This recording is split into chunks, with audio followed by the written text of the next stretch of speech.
Lord of Mysteries, The Arrival of the New Black Emperor by Huo Yang. Chapter 301-325. Hobert also went over to look, and it was indeed Lena's body. She was leaning against her backpack, her eyes wide open, her face as pale as wax. Soon, Austin determined Lena's cause of death, suicide by cutting her wrists. One of Lena's wrists was bloody and mangled.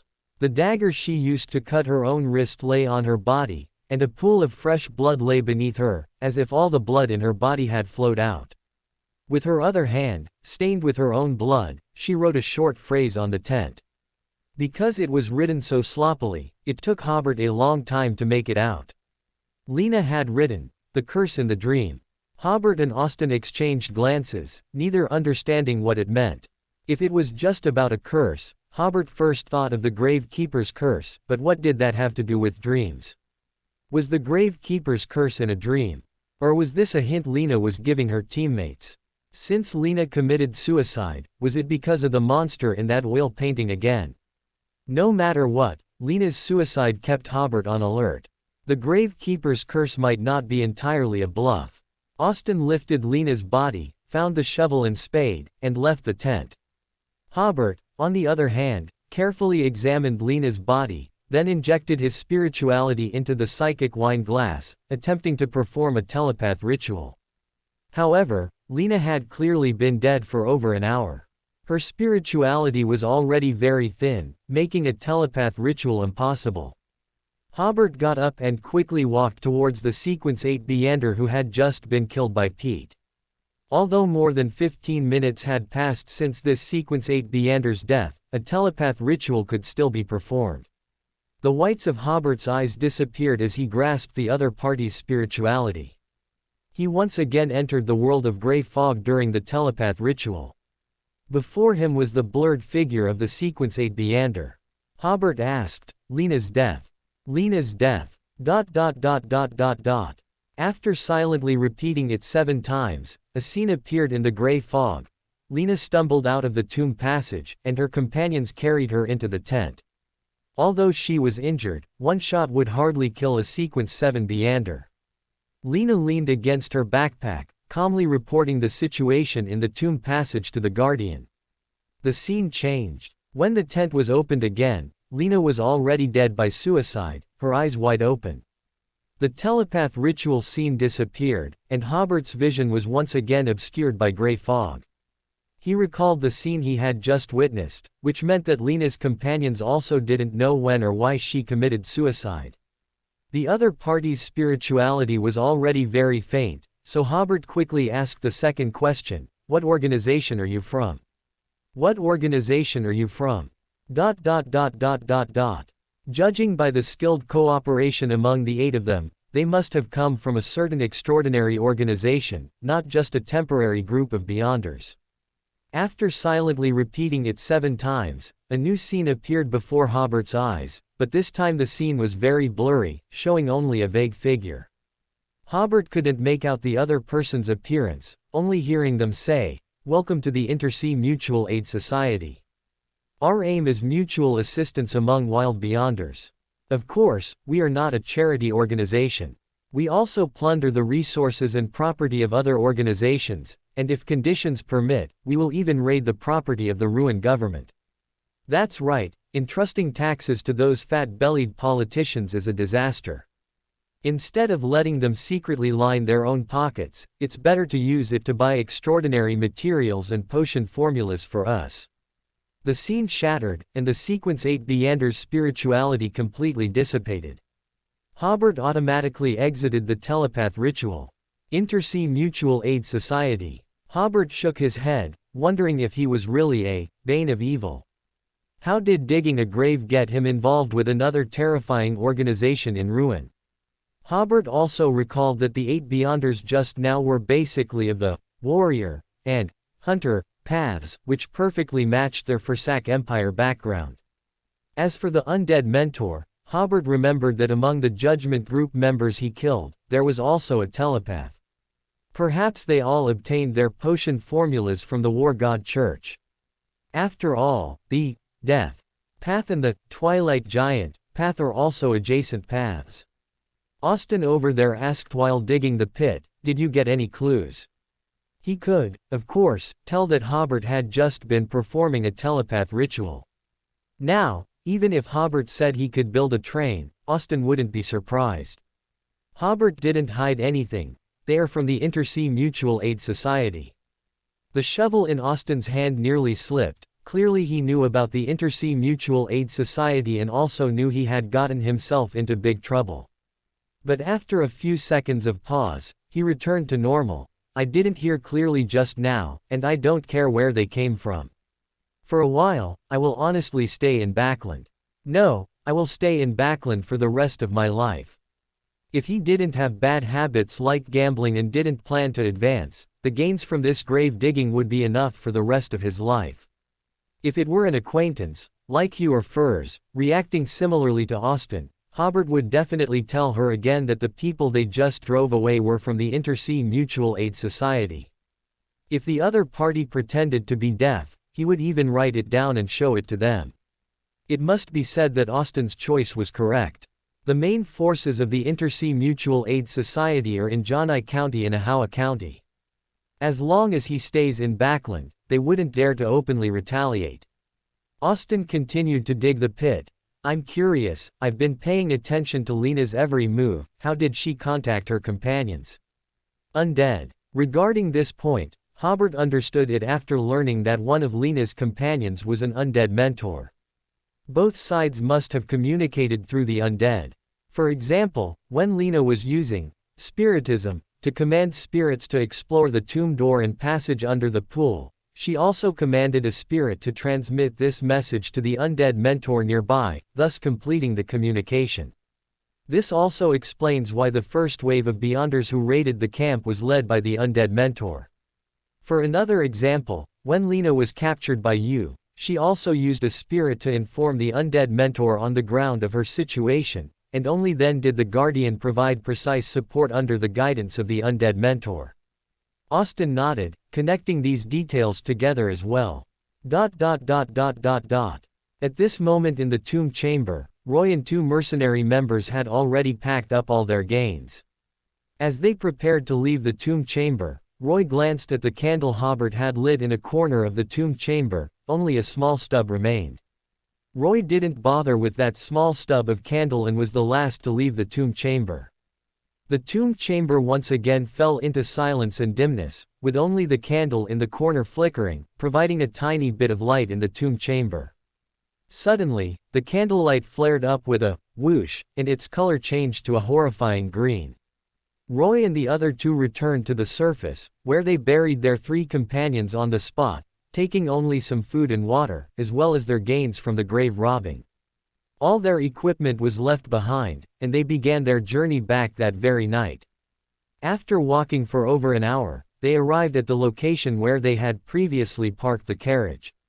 The two coachmen had also been killed by the enemy, but fortunately, the enemy had not killed the horses or driven away the carriage. So, one mercenary drove, and the group continued their journey back. While coming, they needed two carriages, but for the return trip, one carriage was enough. It wasn't until the carriage was out of the mountainous area that Austin returned the teleportation statue to Hobert. Once on the plains, villages dotted both sides of the road, making it unlikely for the enemy to launch another surprise attack there. Austin then laid out their gains in the carriage and said to Hobert, "Thanks to you, we were able to take all these things with us. Please choose a few more spoils of war." Hobert nodded and chose a pair of red eyeballs obtained from the statue, as well as the characteristic of the human skin phantom, and the book from the gravekeeper's stone coffin. Hobert suspected that the pair of eyeballs should be the core crystal of the six-winged gargoyle, so the first two were extraordinary materials that could be traded with the world at the Tarot Club. As for the book, if it was taken into the coffin by the gravekeeper, it might contain important content or research findings. Generally, Beyonders of the Diviner Pathway are half scholars, so this would be very valuable extraordinary information. As for the 5 extraordinary characteristics, Hobert glanced at them and found that they were basically sequence 9 and sequence 8, and their combined value might not even be as much as the six-winged gargoyle's core crystal. After Hobert made his selections, Austin then made the remaining distribution. He divided the gains into 7 portions, 3 of which would be given to the deceased's relatives after being sold for gold pounds. Austin then asked, "Mr. Hobert, if we need your help in the future, where can we find you?" Hobert provided the address of the law firm. Once everyone relaxed, they began to feel sleepy. Austin arranged the order for vigilance and driving, then closed his eyes to rest. Soon, snores echoed in the carriage. Hobert did not sleep. He observed Austin, Peter, and the others, the 3 who had entered the tomb with him and opened the grave keeper's stone coffin. In their sleep, they showed no suicidal tendencies, nor any signs of suffering harm in their dreams. This made Hobert wonder if the grave keeper's curse had ended with Lena. If so, Lena was truly unlucky. Hobert looked out the carriage window, gradually hearing the crowing of roosters, seeing smoke rising from farmhouses, and watching as the sky began to lighten, with farmers starting to work in their fields. The horses had been pulling the carriage day and night and were very tired, so it took the group an entire night and they still hadn't returned to Backland. As the outside of the carriage grew brighter, Hobert found the scenery somewhat familiar. At this moment, Austin knocked on the carriage. "Is this the way back to Backland?" Peter, who was driving at the time, said, "Boss, I took a wrong turn, but I just saw a road sign.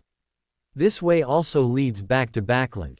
Hobert saw an abandoned villa by the roadside. "I'll get off here."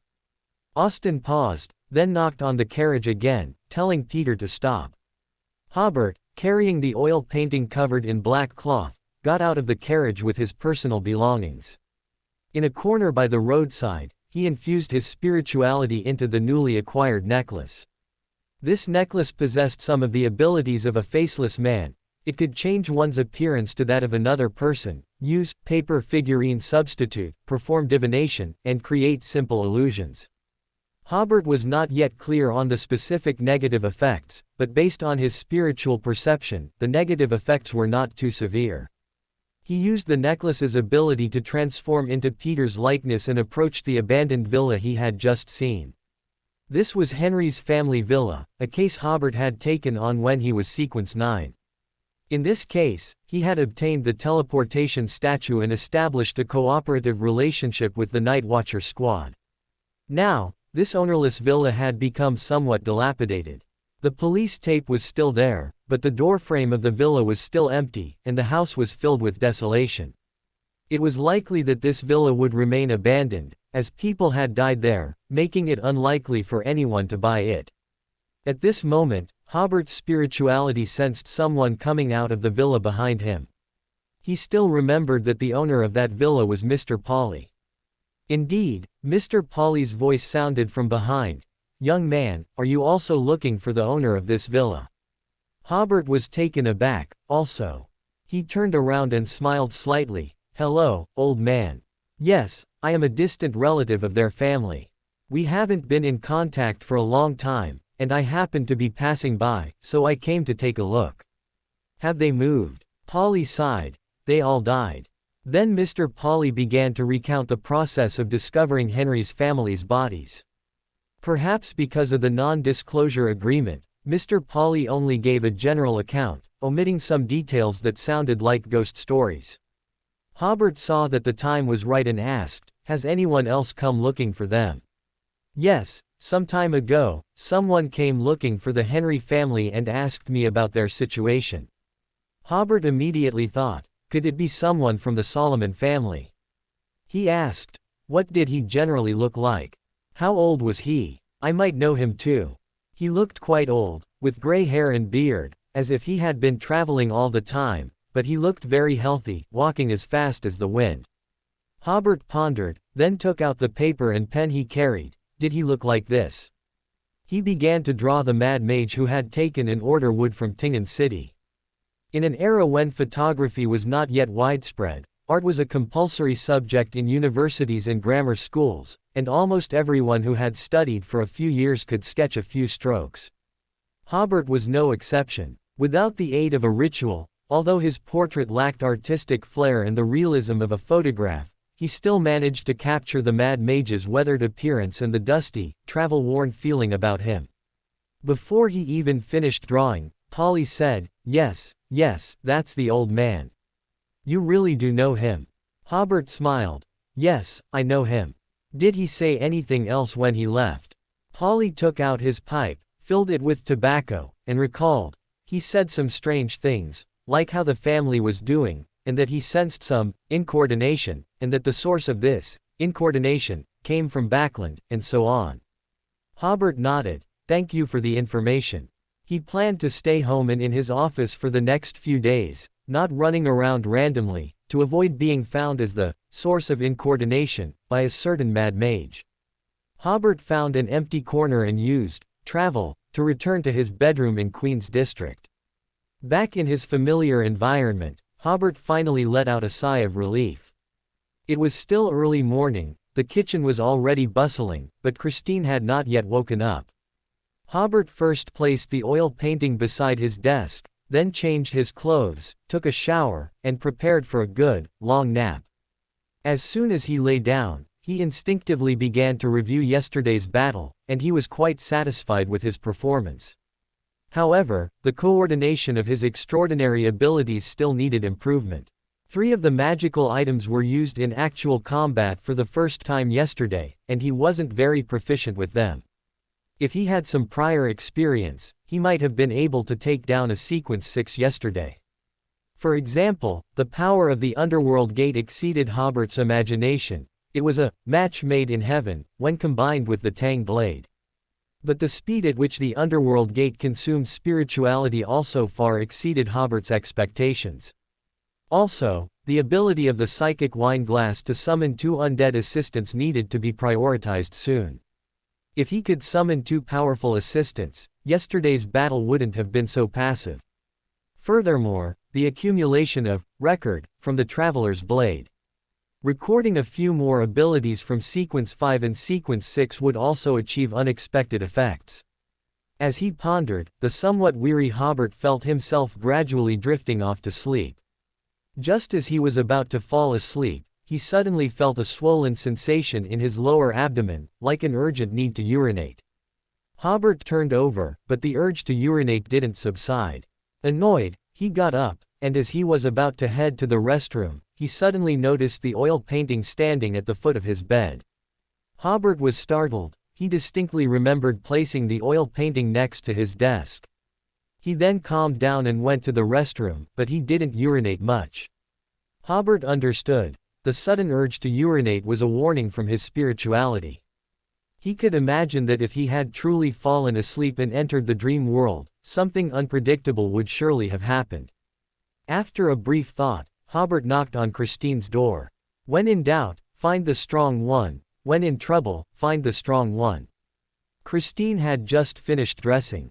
Seeing Hobert, she smiled and said, "I thought I wouldn't hear your adventure story until tonight." Hobert gave a wry smile and said, "I might have brought back some trouble." Christine paused, then ushered Hobert into the living room. Hobert described his experiences, from discovering the oil painting to the monster within it. Christine sent Office to Hobert's room to retrieve the oil painting. He reached his hand into the black cloth and touched the oil painting for a moment. This oil painting seems to be connected to a dream, very likely the dream of a high-sequence being. Withdrawing his hand, Christine pondered for a moment before telling Hobert, "Go change into clothes suitable for combat. We need to enter the oil painting and see what's inside." Hobert nodded, got up, went back to change out of his pajamas, and put on a shirt and trench coat, bringing all his magical items and sealed artifacts. When he returned to the living room, Chris was also ready. He held a briefcase in one hand, as if preparing for work. "I have a sealed artifact from a spirit warlock," he briefly explained, then added, "Grab my arm." Hobert took a few steps forward and, as instructed, grabbed Christine's arm. Christine's other hand once again reached into the black cloth to touch the oil painting, and invisible ripples spread through the surrounding air. After 1 or 2 seconds, the world before Hobert's eyes suddenly seemed to be splashed with the colors of an oil painting, becoming extremely unreal. Then, as if something had smeared the paint, it became vibrant and colorful. When these colors formed a new scene, Hobert found himself in a lush green meadow. Not far away was a large tree full of green leaves, which rustled, whoosh, whoosh, as the wind blew through them. This warm summer breeze blowing on Hobert made him feel infinitely pleasant and peaceful. The knee-high green grass seemed to ripple like waves, making Hobert almost exclaim again, "What a wonderful view! This is the dream world, don't pay too much attention to the details," Christine reminded him. "Here, your abilities and the abilities of your magical items are still effective. For example, you can use travel to take us to the Grand Hall over there." Hobert followed Christine's finger and saw a pure black Grand Hall at the end of the meadow. In the painting, that was the location of the monster's silhouette, but after entering the painting, the monster had become a Grand Hall. That should be the source of the problem. Hobert grabbed Christine's shoulder. The scene before his eyes suddenly became unreal, but there was no feeling of entering the spirit world. It was just a sudden flash, and the two of them appeared in front of the black Grand Hall. The Gothic-style Grand Hall looked tall, magnificent, and very imposing. There was no main entrance in front of them. From the outside, this Grand Hall looked like a grand cathedral, but looking inside from where the door should be, it seemed impossible to see the end of the hall. Inside the Grand Hall, the ground was entirely covered with tulips and azaleas of various colors. Although there was no wind, these flowers swayed back and forth, truly resembling a sea of flowers. In the distance, amidst the sea of flowers, many wooden statues seemed to stand. Flowers also bloomed on these wooden statues, giving them a bizarre beauty. The ceiling and walls of the Grand Hall were entirely covered with realistic murals. Hobert saw that the content of the paintings depicted monsters with eyes on their chests, hunting and killing. Their prey included animals and humans. Christine stood at the entrance for more than 10 seconds, "There's no great danger." With that, he was the first to enter the Grand Hall. The monsters in the murals on the walls suddenly seemed to come alive, all cursing Christine and Hobert. Christine clenched his fist, forming a layer of pure white bubble around himself and Hobert, blocking the curses of over a dozen monsters. The monsters, with their sharp claws, rushed through the sea of flowers. Hobert was about to draw his blade, but Christine had already used the Spirit Warlock's sealed artifact again, creating ripples of slumber. The monsters suddenly stopped, like pieces of paper, and were blown back into the murals by an invisible wind.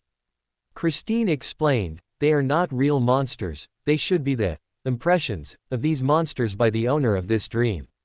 The two continued forward through the sea of flowers, arriving at the wooden statues. Hobert quickly noticed that one of the statues was identical to himself.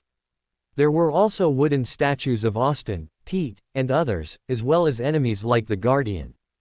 On the ground not far away, there were also two severely shattered statues, piled together. Hobert recognized from their faces that they seemed to be statues of Lena and the mercenary who died in the tomb passage. The surrounding vines had already begun to cover the two shattered statues, and they would soon be completely covered by the sea of flowers. This made Hobert suddenly recall Lena's warning, the curse in the dream. Hobert recalled the hint Lena had written on the tent during her last moments. Seeing the scene before him, Hobert suddenly understood that Lena might have been somewhat disoriented at the time and used the wrong grammar. The hint should have been, "The curse is in the dream." And this curse was actually the curse of the oil painting. Anyone who had seen or approached the oil painting would have a wooden sculpture of themselves in this Grand Hall. In other words, whether or not the gravekeeper's stone coffin was opened, they would be cursed by the oil painting, silently killed in the dream world, or attacked again by monsters when they were weak. Lena was a Beyonder of the death pathway, and her spirituality was more acute than Beyonders of other pathways, so she probably understood the meaning of the curse before her death. Of course, her hint before death was not for Hobert and the others, but for her companions, because anyone who saw or touched the oil painting would also fall under the same curse as her. But how to solve this problem? Hobert realized at this point that he didn't have much extraordinary knowledge about dreams, and the problem he encountered was a mixture of dreams and curses, which left Hobert without a good solution for a while. If it didn't work, he could only try to move the wooden statues from the hall to the real world. Christine, who who was next to him, was also pondering, pinching his chin. After a long while, he suddenly said, "Perhaps that item might be useful." He opened his briefcase and actually stuck his entire arm inside to rummage. This made Hobert sigh with emotion, realizing that the briefcase Christine carried to and from work every day was also a magical item. After some searching, he finally found what he was looking for, an antique bellows. This was a bellows that looked like something a medieval blacksmith would use, with two handles and a pleated section in the middle, like an accordion. Squeezing the two handles together would produce a strong gust of wind. Christine tossed the briefcase to Hobert. He took the bellows and blew towards Hobert's wooden statue, and a pure white smoke emerged. Hobert's wooden statue seemed to turn into gas, swirling and disappearing with the smoke. "It works, as expected," Christine explained. "The oil painting collected some of your spirituality, allowing it to find you anywhere, anytime. The essence of this wooden statue's form is actually a wisp of your spirituality, and the bellows in my hand can disperse the spiritual bodies of ordinary people. With a blow from it, this wisp of your spirituality will cease to exist." Spirituality could be restored, so for Hobert, it didn't cause any substantial harm. Christine was about to open his briefcase to put away the bellows, but Hobert quickly said, "Father, those 4 wooden statues are of the teammates who survived yesterday's exploration. I'll blow away their wooden statues too." Christine took the briefcase and handed the bellows to Hobert. Hobert picked up the bellows and blew 4 times consecutively, and the wooden statues of Austin and the others also disappeared. As for the wooden statues of the Guardians, Hobert certainly wouldn't bother with them, he'd let them fend for themselves. Hobert helped Christine put away the bellows, only to find Christine looking at the murals ahead. The murals ahead were completely different from the murals at the entrance, depicting large spiders with human faces and compound eyes. They were weaving webs, and beneath the webs were individuals with intoxicated expressions and beasts with intoxicated expressions. "Dream spirit spiders," Christine explained. "Their compound eyes are one of the main materials for the Soul Requiem Master potion. Your guess is correct. The oil painting will use the power of the dream spirit spiders to infiltrate your dreams and kill you in your dreams." Hobert looked at these spiders and thought of a certain unlucky dragon king in childhood classics. In the extraordinary world, killing someone in a dream didn't seem to be too difficult. Christine took off a gray button from his clothes. "This is the sealed artifact from the spirit warlock I mentioned just now. I can use it to create a disguise." Christine injected spirituality into the button, and ripples once again spread out from the button as the center. However, these ripples were visible this time, as this was the dream world. Under the effect of the button, Christine and Hobert gradually faded, like spiritual bodies whose spirituality was overflowing. Hobert could even see the tulips behind Christine through his body. Christine raised his hand and looked at his arm, satisfied with his operation. Then he tried to enter the area ahead, and sure enough, it did not cause any changes to the murals. Moving with Christine, Hobert realized that some of his previous thoughts were truly shallow. Christine's performance was more like a meander of the Black Emperor pathway, able to quickly find and use loopholes in rules. Solving the wooden statue problem was like this, and avoiding the harassment of dream spirit spiders was also like this. At the same time, Hobert realized, knowledge isn't enough just by seeing it, one must also have one's own understanding. Currently, Hobert's state, in terms of sheer combat power, was definitely one of the strongest at his level, but in a mysterious extraordinary world, being strong was only the most basic requirement. The more he came into contact with the mysterious parts of this world, the more he realized his lack of knowledge. This deficiency was, unfortunately, very difficult to make up for. He could only follow knowledgeable people like Christine and Azek, observe, learn, and think more. Have you noticed that the prey in the murals include humans, extraordinary creatures, and wild beasts? Christine's words interrupted Hobert's introspection. It's as if in the eyes of the master of this dream, there's no difference between humans, extraordinary creatures, and wild beasts. He suddenly stopped. This seems to be a philosophical question. What is the difference between humans, extraordinary creatures, and wild beasts? Virtue, Hobert blurted out almost instinctively. A strange pronunciation, what does it mean? Hobert suddenly realized that words like morality and social rules in the rune language couldn't explain what virtue was. This was one of the cornerstones of Eastern culture within him. Back then, Duke of Zhou used this to distinguish between humans and beasts, but Western culture had never had a similar philosophical concept. In the North-South continent today, there was also no similar philosophical concept, so many people thought that the idea of slaves being two-legged livestock seemed to have no problem at all. After thinking for a long time, Hobert finally said, it can be understood as the opposite of moral decay and lack of conscience. Virtue was hard to explain, but lack of virtue was very easy to understand. Christine thought for a moment, then smiled. A very good idea. The philosophy courses taught in universities now are quite profound. Hobert smiled guiltily. Neither the university he attended when he first arrived in this world nor universities in the Ad era taught this. The former was because there was no such philosophical concept, and the latter was because it didn't need to be taught, it was already ingrained. Hobert also noticed the problem Christine mentioned, and the clothing of the humans in the murals was completely different from what it was now. He wondered if this was the dream of an ancient person. Perhaps he was born in the Dark Era, which was the second epoch, when humans were not the masters of the world and were enslaved and ruled by some powerful extraordinary creatures. So, in the Dream Master's concept, humans were on par with extraordinary creatures and beasts. The two continued to walk for a long time and finally saw the end of the hall, and at the end of the hall, in the boundless sea of flowers, they saw a black stone iron throne. The murals in front changed again, becoming a barren wilderness where not a blade of grass grew.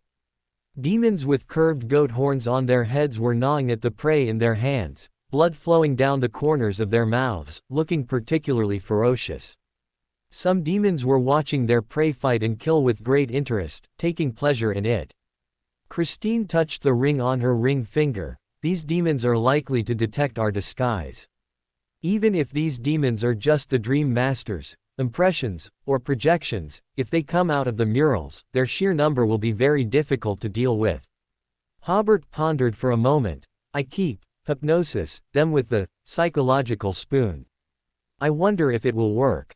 Christine shook her head. The psychological spoon is a bit lower in sequence and not very reliable. Hobert then said, it would be great if we had a magical item from the sun pathway, it just happens to counter demons. Christine nodded in satisfaction. I happen to have a sealed artifact from the sun pathway. Hobert then understood that Christine was testing him to see if he had made any progress in this adventure. Christine took out a gold coin from her pocket, and as he stroked it with her hand, the coin immediately emitted a dazzling light. The demons in the mural moved, covering their eyes with their hands or simply hiding behind rocks and trees. Christine held up the gold coin, which was like a small sun, as if it illuminated the entire hall. The two continued forward and arrived before the Iron Throne. The black stone Iron Throne, amidst the vibrant flowers, had an eerie beauty. It stood there silently, as if waiting for its master's return. After a long look, Christine suddenly said, this oil painting seems to be a mark, or rather, a sign left by the Dream Master for himself, preserving what he considered beautiful memories in this dream. Hobert asked, what would happen if the Dream Master returned to this Iron Throne? Christine shook her head. I don't know. He said, the Dream Master's status is higher than I initially expected. I hope our exploration hasn't disturbed him or caused him to show any signs of waking up. Before the Dream Master discovers us, let's leave quickly. If there's a direct passage to the Dream Master himself here, then his unintentionally projected will could very likely contaminate us. Hobert nodded and used travel to leave the hall, returning to the starting position. Christine ended the dream, and the two left the oil painting, returning to Christine's living room. He carefully put the buttons and gold coins corresponding to the Spirit Warlock, sealed artifact and the sun pathway sealed artifact into her briefcase, then looked at the oil painting covered with a black cloth and said, "This is a very good sealed artifact, but you must use it well and not be harmed by its abilities.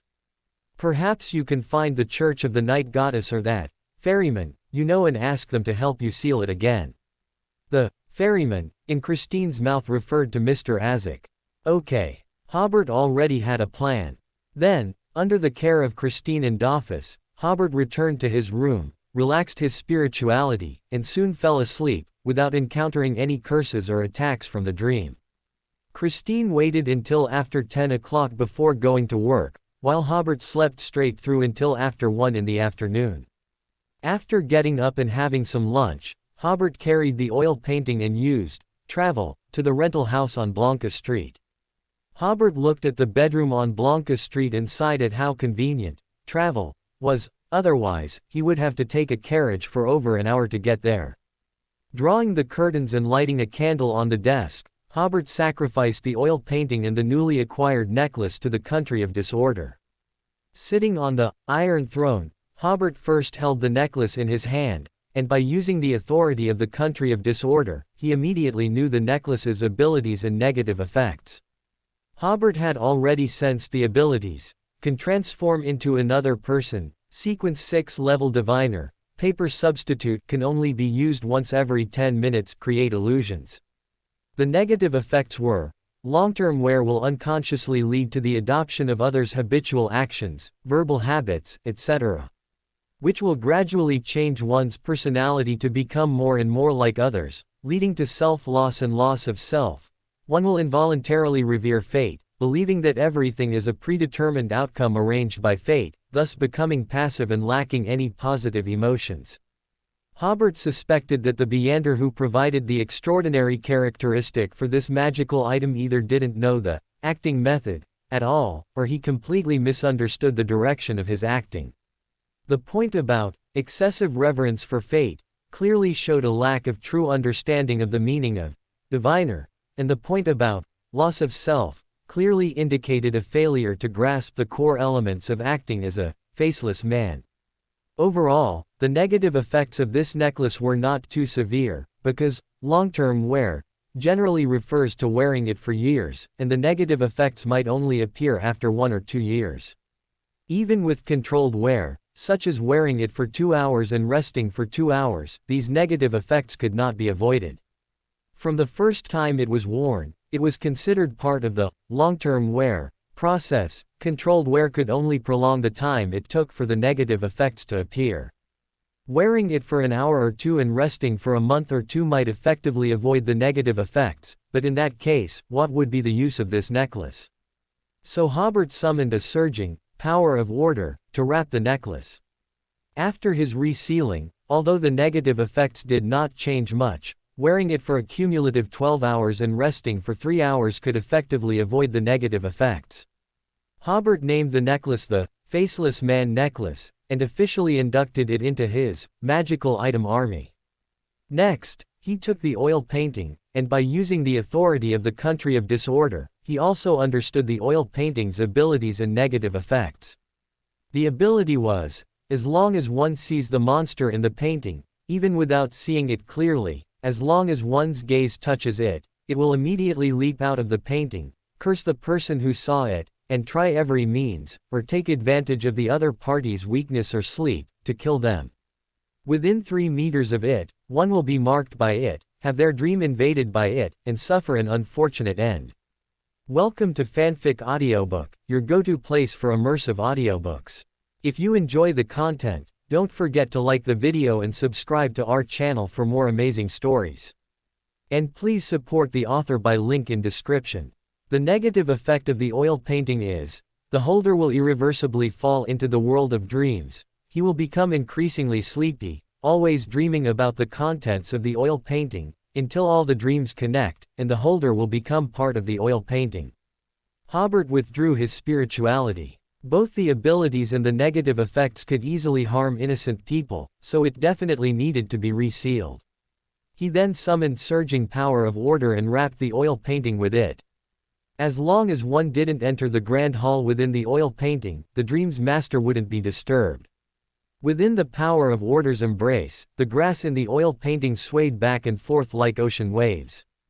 Eventually, the grass seemed to submit and became motionless again. The resealing effect of the power of order was excellent. The oil painting's abilities remained the same, but Hobert, as the holder, could now activate or deactivate it. In the deactivated state, it was just an ordinary oil painting. Both activation and deactivation required the power of the country of disorder. These operations could be performed with objects made from order crystal. For Hobert, as the oil painting's holder, the negative effects were also less severe. He would only be affected by the negative effects if he stayed within 3 meters of the oil painting for more than 10 hours. As long as he didn't approach the oil painting for more than 10 hours at a time, he could effectively avoid the negative effects. He received this treatment because he carried the aura of the country of disorder. At the same time, Hobert could also designate 3 people who would not be marked by the oil painting, which greatly reduced the chance of accidental harm. Hobert was very satisfied with these 2 seals today. He glanced at the oil painting again, then placed it on the stone platform nearby. He might be leaving Backland soon, and carrying it would be inconvenient. It was better to just leave it in the country of disorder. Returning to the real world, Hobert put on the Faceless Man necklace, then left his rental apartment to go to work at the law firm. As soon as he entered the office, Hobert saw Austin and others in the reception hall. They were all a bit anxious, constantly looking towards the door. The moment they saw Hobert, Austin immediately sprang from his chair. "Mr. Hobert, we've finally been waiting for you." Hobert saw that their mental state wasn't very good and roughly understood what was happening. "Did you all have dreams related to that oil painting?" The anxiety on Austin's face instantly vanished. Yes. Luckily, Roy wasn't asleep at the time and woke us up with cold water, otherwise we really might have died in our dreams. Those spiders were too troublesome. It's fine now, you can go back and sleep peacefully. Hobert smiled and briefly explained, "The reason this happened is because that oil painting absorbed a wisp of our spirituality." He looked around to make sure no one was there, then whispered, "I invited an expert to enter the oil painting with me and disperse that wisp of our spirituality. The oil painting can no longer locate us." Austin enthusiastically shook Hobert's hand. "This isn't the first time I've said this. By the storm, it's a good thing we met you, otherwise we really wouldn't know what to do. Anyway, we owe you a favor, Mr. Hobert. If you need anything, you can command us. I gave you my address before, you'll definitely find me there." Hobert, however, smiled and said, "It should be said that we are all quite lucky." Fortunately, Christine was still there to back him up at home, which perfectly fit the saying, "Having an elder at home is like having a treasure." Hobert smiled knowingly. If Christine heard that, he would be unhappy again. After seeing Austin off, Hobert went to his office. He first wrote a letter to Lolofta, inviting her to meet at the office tomorrow. After finding a handsome cab to send the letter, Hobert was about to deal with official business when Jessica came to report, "Lawyer Hobert, a Mr. Sherlock is visiting." Hobert was startled. Kay had come. "Please let him in." Klein, whose beard had grown to 4 or 5 centimeters long, pushed up his glasses and entered Hobert's office. "Hello, Lawyer Hobert. Long time no see." "Long time no see." The two shook hands perfunctorily, and Hobert closed the door. "How have you been lately?" "All good. Last Sunday, at the Russell Memorial Exhibition, I saw someone who looked a lot like you. You must have been mistaken." After a few simple pleasantries, Klein lowered his voice and said, "I came to ask if you have any channels to acquire a sealed artifact of the Sun Pathway. I do know a friend who has a sealed artifact of the Sun Pathway, but he probably wouldn't be willing to sell it." Hobert was referring to the coin Christine had used that morning. Theoretically, Christine wasn't short on money and had no need to sell his collection. Then he realized, was Kay preparing to help Miss Bodyguard fight? Klein asked again, "I want to buy a sealed artifact for use in actual combat. Do you have any corresponding transaction needs? I'm not planning to sell, but I do have sealed artifacts and sealed artifacts I can rent to you." Klein was surprised. Aren't you afraid I'll take those sealed artifacts and leave Backland? Of course not afraid. Hobert smiled. You have prayed for help from that person. If I want to find your whereabouts, I just need to pray to that person. Klein thought to himself, it seems I've been marked. He had been mentally prepared for this point, so he wasn't surprised. Klein asked, what sealed artifacts can I rent? Hobert thought for a moment, then explained the abilities and negative effects of the teleportation statue and the dream-stealing watch. One sealed artifact and one sealed artifact, both reaching the level of a grade 2 sealed artifact. Moreover, he had used these two items in front of Klein before, so they wouldn't expose too much information about himself. Klein said, I'll think about it again. He still wanted to find a sealed artifact of the Sun Pathway, because that would just happen to counter the enemy. After seeing Klein off, Hobert finally had time to deal with the backlog of official business. After work, he didn't return to Queen's District but had dinner at a restaurant, then went back to his rental house on Blanca Street. Today, he planned to summon 2 assistants from the underworld and sign contracts with them.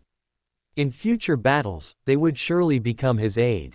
Returning to his bedroom, Hobert lit the candle again, carefully recalled the incantation for summoning unknown creatures, then redrew the curtains and set up the spiritual wall. He cleared his throat, gripping the psychic wine glass tightly. In my name, I summon spirits wandering in the underworld, friendly spirits that can be commanded, undead with rich combat experience. Whoosh! The candle flame suddenly grew taller and thicker, turning a gloomy green, and the surroundings instantly became eerie. 2 hands stretched out from the candle flame, as if pushing aside the thick, tall flame. In an instant, a person dressed in a neat knight's uniform appeared before Hobert. If it weren't for one of his eyeballs appearing to be flattened by a blunt object, and the other eyeball hanging outside its socket, just looking at his attire would make one think he was a noble knight. The other party asked in a sinister tone, Humble, Baron, are you summoning me? This knight, I'm over here. This is a blind man. Of course I know. The knight, whose eyesight wasn't very good, didn't know if he was just being stubborn. What do you need me for? Hobert said, originally, I intended to summon a battlefield assistant, but you seem to easily injure allies. HMPH. The knight snorted, and suddenly charged forward. Hobert quickly dodged, but this played right into the knight's trick. He suddenly ducked down and swept Hobert's legs. Hobert quickly jumped up, somewhat clumsily dodging. The knight's hand, at some unknown point, held a gleaming white sword, its tip right before Hobert's eyes. The knight sneered, you're dead. Hobert was adaptable. My apologies, I shouldn't have questioned your professionalism. Then, let's sign the contract. The knight withdrew his sword. All right. Hobert had already prepared the contract, with clauses including not harming the contractor and obeying the contractor's tactical commands, among others. The knight, as expected, demanded to split the spoils with Hobert, so Hobert added this clause, but followed it with a sentence, if no spoils are generated during the battle, the contractor will not provide any remuneration for that summoning. Since the undead was summoned using the psychic wine glass as a medium, the last part of the contract was the honorific name of the underworld itself. The ultimate destination of all death, the hell hidden deep within the spirit world, the witness to the decay of all things, the kingdom exclusive to the god of death. The underworld would be the witness to this contract, essentially providing it with notarization. Finally, for the signature, Hobert wrote his name, Hobert Jeffrey. The longsword in the knight's hand vanished, and he signed his name, Hant van Jacob. The contract emitted a ghastly green light, indicating that the agreement was officially in effect. Hobert said, the summoning incantation should be as concise as possible. How about, knight, as the incantation? He actually wanted to use, blind man, but he seemed unable to defeat the other party, so it was better not to speak carelessly. All right. After saying that, Hant vanished, as if melting into the air. The reason Hobert readily signed the agreement with the other party was that although the other party's eyes seemed not very good, he immediately perceived Hobert as a corrupted baron upon appearing, so his level should not be too low. Hant seemed to specialize in close combat. The second undead should be one skilled in sneak attacks or possessing strange powers. Hobert also thought it would be best if it could fly, to control the air. So he gripped the psychic wine glass and began the second summoning. In my name, I summon a spirit wandering in the underworld, a friendly spirit that can be commanded, an undead that can fly and has strange abilities. Whoosh! The candle again turned ghastly green, its flame tall and thick. A skeletal Pegasus appeared before Hobert. Its skeleton looked very robust and emitted a white, eerie glow, clearly not an ordinary item. Judging by the length of its wing bones on its back, when open, they should be 4 to 5 meters wide. Since it was in the room, its wings were folded. Within its skull, a cluster of light flickered, indicating it possessed intelligence. Hobert asked, "You can fly, can't you?" The skeleton nodded. "What strange abilities do you have?" Hobert looked at the skeleton, and the skeleton's hollow eye socket stared back at Hobert. A long silence fell over the room. After a while, Hobert finally asked, "You can understand me, but you can only shake or nod your head, is that right?" The skeleton nodded. Hobert had the urge to cover his face. "What have I summoned?" "A blind man and a mute." He then asked, "Can I ride on your back, and will you carry me to fly in the sky?" The skeleton nodded. "That's still not bad. Even without very strong extraordinary abilities, just being able to carry him to fly is quite good." So Hobert also signed a contract with the other party. The contract was similar to the previous one, but Hobert added a clause: if the contractor requires it, they can ride on the horse's back, and it will carry the contractor to fly in the sky. Again, the honorific name of the underworld served as witness, followed by signatures. The Pegasus held the pen in its mouth to sign. What Hobert didn't expect was that the Pegasus also had a name, Maximilian. After the Pegasus also returned to the underworld, Hobert was about to tidy up the altar when he suddenly remembered that he was already a sequence 6 and could try to summon a messenger. If he left Backland, having a messenger would be very convenient. Even without a law firm as a base, he could communicate directly with Hugh and others using the messenger. Hobert carefully recalled Kay's process for summoning a messenger. He only needed to slightly modify the incantation. In my name, I summon a spirit wandering in the void, a friendly creature that can be commanded, a unique existence willing to become my messenger. Whoosh! The candle became taller and thicker than the previous 2 times. A large entity emerged from the candlelight, looking like a wooden box but seemingly very long. When it fully appeared, Hobert realized it was an ancient black coffin. His eyes narrowed. When Mr. Azek had taken him through the spirit world before, a coffin had appeared, by the roadside. But then, Hobert breathed a sigh of relief. After all, he had summoned a friendly creature that can be commanded.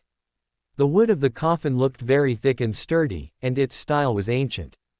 Judging from its appearance alone, it looked like something only ancient nobility could afford. He just didn't know if the coffin had gained sentience, or if the one inside the coffin had become a creature that could freely soar through the spirit world.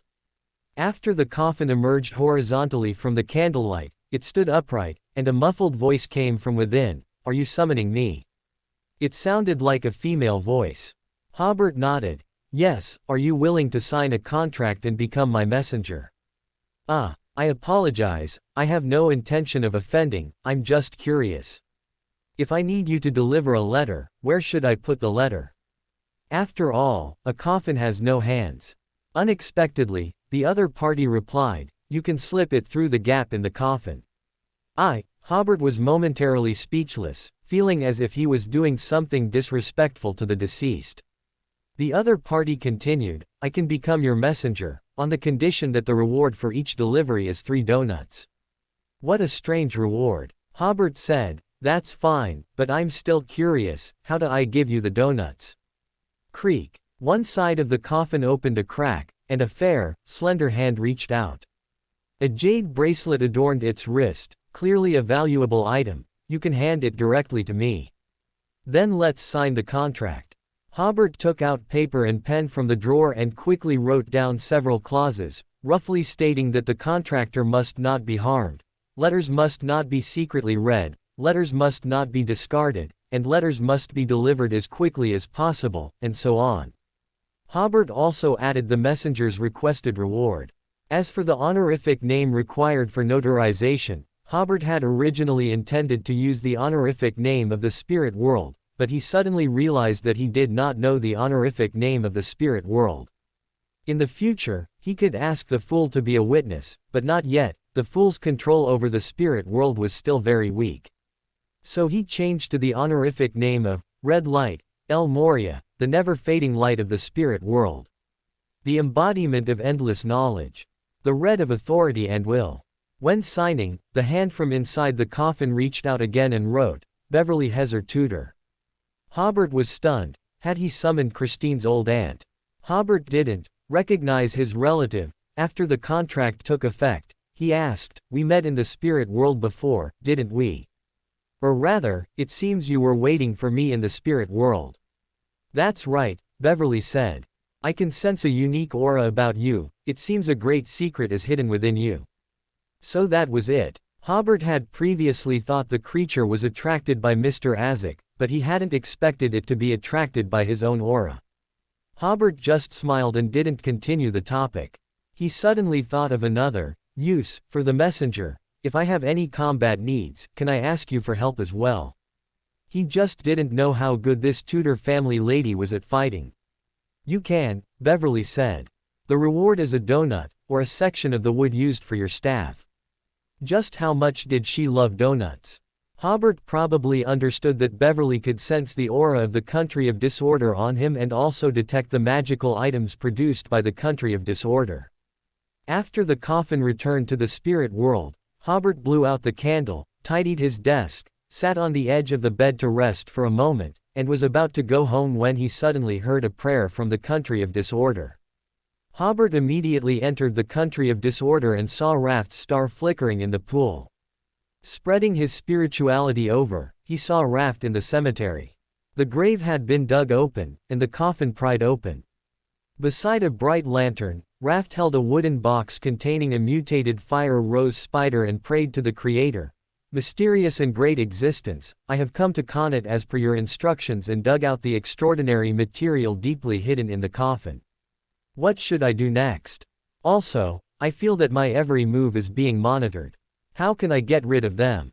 Hobert used true sight to look around and indeed saw two people watching from deep within the cemetery. What surprised Hobert was that there was no ambush, only two people tailing. But he thought about it again, and it made sense.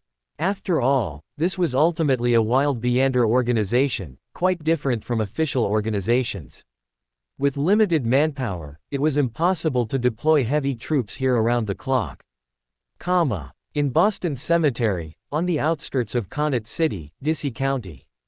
Beside an excavated grave, a lantern sat next to Raft, its light illuminating his devout gaze, but his eyes were covered by a strip of cloth. After the prayer, Raft waited for the great existence's reply. As for the people monitoring him, he didn't care much. He knew very well that those two would patiently wait to see if he had any accomplices. Or perhaps someone had already gone to report, and they were gathering more companions to come over. In short, they wouldn't act for a while. This made Raft feel emboldened. Now he was certain that the Creator's task must have a deeper meaning. He could sense that the material in his hand was of no low grade, but such a powerful and mysterious existence could not be attracted by such a material. This should involve struggles between Beander organizations, and it might even be a struggle of divine-level beings. Since that was the case, that mysterious existence must have already arranged a way for him to escape, especially since this extraordinary material was still in his hand. Although Raft couldn't see the full picture of the situation, he was excited to be involved in such a struggle. Even if he was being used as a pawn, he had no complaints. Members of the Pound family had not played even a tiny role in the extraordinary world for many years. As Raft was lost in thought, a figure suddenly appeared outlined on the tombstone beside him. This person wore a cloak, held a staff, and had a black crystal mask with mystical patterns on his face. Raft's heart trembled. This person's eyes were cold, as if he wanted to kill. Fortunately, he wasn't there to kill Raft. The figure disappeared again, and then Raft heard screams from the nearby woods. Raft looked in the direction of the sound, and by the crimson moonlight, he only saw dead bodies on the ground. A figure darted out of the woods, holding a short sword, his face full of terror, desperately fleeing. But the masked man appeared suddenly like a ghost in front of the man with the short sword. The knife in his hand, gleaming coldly even in the dark night, thrust forward, piercing the enemy's chest and exiting his back. Raft was startled, because the enemy's short sword also simultaneously stabbed the masked man's chest. The masked man pulled out the knife, and the enemy fell to the ground. Strangely, the enemy's short sword also dropped to the ground. Although he had stabbed the masked man, he hadn't actually pierced the masked man's flesh. Raft stood there dumbfounded, unsure how to react for a moment. The battle just now was clean and swift, even far exceeding Raft's understanding of extraordinary combat. But what surprised Raft continued. The dead bodies lying in the woods suddenly got up, jumping and running out of the woods, then lay down beside the body of the enemy holding the short sword. The masked man stared at the two bodies for a few seconds. Soon, a magical glow appeared on both bodies. The masked man seemed to pick up two items from the bodies, and then the two bodies rolled over and embraced each other. The masked man took a glass bottle from his pocket, opened the rubber cap, and poured the liquid inside onto the bodies. Sizzling sounds were incessant. At this moment, the masked man walked over and threw a black object to Raft. Raft caught it somewhat clumsily. By the light, he saw it was a round plaque made of black crystal, engraved with mysterious symbols. "Wear it, and your enemies won't be able to divine your whereabouts," the masked man said coldly. "Return it to me after you get back to Backland." Thank you, thank you." Raft first thanked him, then asked, "How do I find you?" The masked man asked coldly, "Don't you report your movements to the Creator?" Raft suddenly realized, then became a little worried, because he hadn't reported his journey to Connacht to that mysterious, to the Creator. He wondered if the Creator would blame him. "Thanks for the reminder, thanks for the reminder." Raft quickly thanked him again. He felt as if he had returned to his youth, knowing nothing and understanding nothing. The masked man extended his hand, and Raft immediately reacted, handing the wooden box containing the mutated fire rose spider to the masked man. The stern masked man politely bowed slightly, then disappeared into the night. Raft stared blankly at the spot where the masked man disappeared. It was the hooting of an owl in the cemetery that brought him back to his senses. Looking at the two bodies not far away, nothing was left. If it weren't for the short sword on the ground, Raft would have wondered if a battle had even occurred in the cemetery just now. Everything that had just happened made Raft exclaim, "This is what a Beander should be, mysterious, powerful, and stern. When will I be as formidable as him? Wearing a mask, calmly killing two Beanders in the blink of an eye." If Hobert were to describe a similar feeling, it would definitely be, "A great man should be like this." At this moment, the figure sitting among the swords suddenly appeared in Raft's mind.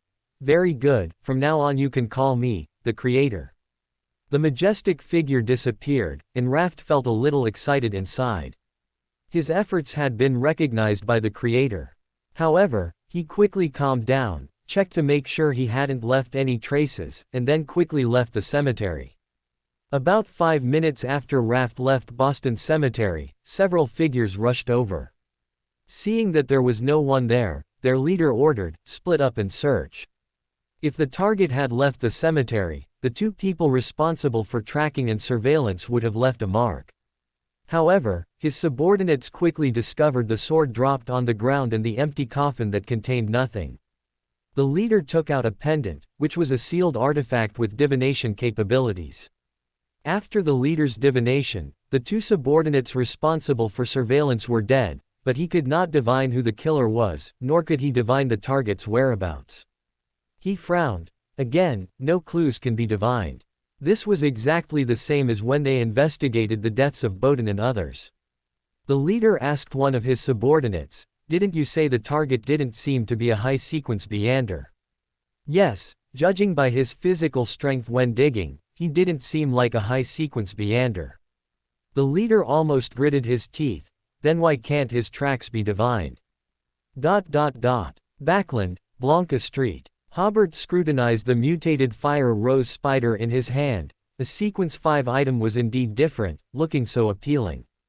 As for why the enemy had not taken the mutated fire rose spider from the coffin, Hobert speculated that they probably only knew there was something very important to the Dawn Knight in the coffin, but they didn't know exactly what it was.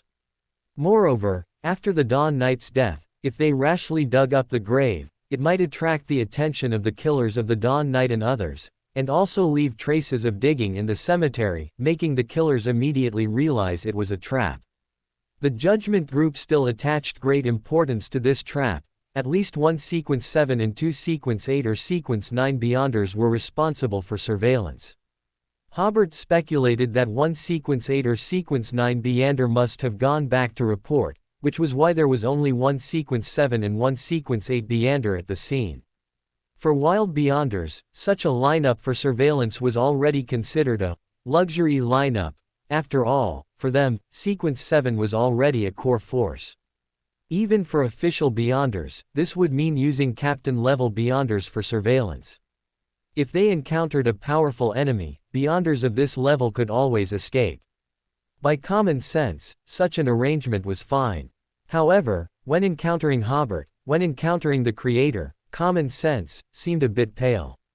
Before going to Boston Cemetery, Hobert used True Sight to clearly identify the positions of the two Beyonders. Crucially, he appeared suddenly using Raft as a coordinate and attacked with the ability of Flash, giving the two surveillance Beyonders no time to make an effective response. Thinking of this, Hobert sacrificed the mutated fire rose spider and 2 extraordinary characteristics to the country of disorder. At Boston Cemetery, Hobert used the ability of the psychic wine glass to manipulate the corpse. Since it was his first time manipulating it, he was still a bit unskillful, which was why the person who ran out of the woods looked like he was hopping and jumping. Then he tried to manipulate the corpse again to accelerate the condensation of the extraordinary characteristic. This ability was more effective than he imagined, and the extraordinary characteristic condensed in just a few seconds. Hobert planned to wear a mask and visit Bishop Utravsky in a few days, and while he was at it, kill some people to see if he had a chance to obtain a Sequence 5 potion. He guessed that the person in charge of the Tamara family in Backland, the somewhat greasy, cigar-smoking fat man, was most likely a Sequence 5 inches Chaos Instructor. While planning, Hobert used travel to return to his home in Queens District and described his exploration from yesterday in detail to Christine, telling her that the oil painting had already been entrusted to the night watchers for sealing.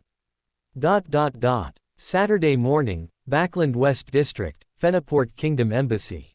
The well-dressed butler reported to Ambassador Tim, who was having breakfast, "Gale has again asked us to investigate Hobert's whereabouts yesterday." Tim frowned. Does he not have ears? Or does he not understand our investigation results? It is said that yesterday, Gale's trap was seen through, all the people responsible for surveillance were killed, and again, no information about the killer could be divined. Idiot. Tim rudely cut the fried egg in front of him with his dinner knife. For such an important matter, he actually used ordinary people for surveillance. No, it was an inquisitor and a fighter, the butler reported. Tim's hand, which was about to fork the fried egg, stopped.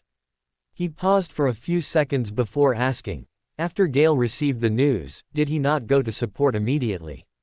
It is said that he went immediately, the butler said. Connaught City is an important stronghold of the Judgment Group, and there are many people. To make the trap work ideally, Gale has even been living in the suburbs of Connaught City during this period. The person who reported the news met Gale in about 10 minutes, and after receiving the news, Gale gathered his men in only 7 or 8 minutes, and then arrived at the cemetery in another 8 or 9 minutes. Only half an hour had passed, and the other party had already dug up the grave, killed the people on surveillance, and calmly left. Tim put the now cold fried egg into his mouth. It seems the killer had long seen through Gale's trap and gathered enough helpers, instead delivering a blow to Gale. Or Or the killer is a sequence 5, no, he is a demigod. If he were a sequence 5, it would still be difficult to silently kill Bowden and others. But if the other party was a demigod, why were they still so secretive? Tim wiped his mouth with a napkin and threw it on the table. Find someone to inquire about Hobert's whereabouts yesterday, so I can be fully confident in the upcoming plan. Yes, the butler replied, and left the dining room. In just 1 or 2 hours, the butler went to Tim's office to report, I've inquired. Yesterday, Hobert worked at the law firm until past 5 o'clock, then had dinner at a restaurant on Blanca Street, and returned to his rented room after 6 o'clock. When Gale's subordinates were attacked, Hobert's room light was on, and this morning Hobert left his rented room on Blanca Street to go to work again. Tim nodded. Tell Gale the investigation results. Hobert's suspicion can be completely ruled out. Tell him not to interfere with my plan. At this moment, Hobert was meeting Lolofta in his office. Lolofta sat opposite Hobert and asked, What do you need me for? I've gotten into some trouble and am trying to avoid being out on the streets, which is why I called you over. Hobert then began to recount his previous grave digging experience. However, his description had many discrepancies from the actual events. He only said that he went with a mercenary team to excavate an ancient tomb, and they encountered a double cross. Fortunately, the captain was strong, ultimately killing 3 of the enemy and driving them away. And the captain of the mercenary team knew those enemies. They were actually people from the Intersea Mutual Aid Society, so Hobert feared retaliation and dared not go out on the street recently. Finally, he asked, We captured a telepath's extraordinary characteristic. I wonder if the Night Watchers would be willing to acquire it. The extraordinary characteristic of a telepath certainly didn't come from Lena, the insider at the Intersea Mutual Aid Society, but rather from what Hobert obtained when he killed the Dawn Knight previously. Lena's extraordinary characteristic should have been taken by her teammates in advance. At that time, the Dawn Knight had a telepath assistant. After Hobert obtained his extraordinary characteristic, he just habitually crushed it into 3 extraordinary characteristics and never sold it. Hobert had also carefully considered through what channels to sell the telepath extraordinary characteristic. Up until now, the members of the Justice League do not have Beyonders of the death sequence, so it was not suitable to sell it there. If he sold it to Byron, it would be troublesome if the Night Watchers found out later. After much thought, Hobert finally decided that selling it to the Night Watchers was the most suitable option. This was something the Night Watchers needed, and with this grave robbing experience, the origin of the extraordinary characteristic would be easy to explain. Otherwise, if the grass on the Dawn Knight's grave was already an inch high, and Hobert then went to the Night Watchers to sell his spoils, it would clearly show that he didn't trust the Night Watchers and feared they would leak secrets. Hobert, of course, knew that once such a rift appeared, it would be difficult to repair. So, when he killed the Dawn Knight, he didn't go to the Night Watchers to sell the extraordinary characteristic. He planned to wait for a suitable opportunity to sell it. Lena's death gave him a suitable opportunity. Lolofta only spoke after hearing Hobert's transaction request. I can't make the decision. I can only help you ask, but I estimate the captain should buy it, though the price. She smiled. You are now an official member of the Night Watchers. If you hand it over, you will definitely receive many merits. Hobert sighed, saying with difficulty, but I don't have ownership of this extraordinary characteristic. If it doesn't sell for a good price, the other members of the mercenary team will probably look for other buyers. My duty is to sell it to the Night Watchers at the earliest opportunity. If Thomas were here, he would definitely find this sentence familiar. Lolofta gave a thumbs up. That's a very good reason. I don't think the captain will say anything. I'll give you a reply by tomorrow morning at the latest. Hobert nodded. Thank you for your trouble. Lolofta did not leave immediately but looked at Hobert with a half smile. You seem to have gotten stronger again. Hobert smiled. Each of us is getting stronger every moment. I once had a colleague who was as talented as you, Lolofta said. Unfortunately, he died during a mission, and we haven't been able to avenge him to this day. Hobert was startled. Are you reminding me that my brilliance is too dazzling? But his tone didn't sound quite like that. No. LotM took out a wanted poster. I just hope that if you have the chance in the future, you can avenge that colleague. Hobert opened the wanted poster and finally understood why LotM, backed by the Church of the Night Goddess, couldn't get revenge. This bounty came from the sea. It was the wanted poster for Twilight Admiral Bratov Ivan. The Church of the Night Goddess's power at sea is relatively weak. Even if they sent Anthony, the Archbishop of Backland, it would be very difficult to find and kill a pirate general in the vast ocean. Hobert then looked at the Twilight Admiral's bounty, as high as £36,000. How many berries would that convert to? Ahem, judging by this bounty, the opponent should be very strong. Moreover, Hobert knew from the opponent's name that the Twilight Admiral should come from the Forsake Empire, and very likely be the representative of this empire's interests at sea. He would be difficult to kill. However, seeing LotM's expression, Hobert believed that the deceased colleague was definitely more than just a colleague in LotM's eyes. If I have the chance, I will eliminate this enemy of the church. Hobert did not refuse, nor did he make a full commitment. LotM nodded. The Church of the Night issued an announcement a long time ago. If anyone kills him, we will help claim the bounties from various countries and will receive some help and rewards from the Church of the Night. I asked a few days ago, and the content of the announcement is still valid. With that, she stood up. Leave the wanted poster with you. Okay. Hobert put away the wanted poster and saw LotM out. Returning to the office, Hobert took out the wanted poster and looked at it again. Since the opponent was called the Twilight Admiral, he was very likely a Beander of the Warrior sequence. If he was an Admiral, he would at least be a sequence 5.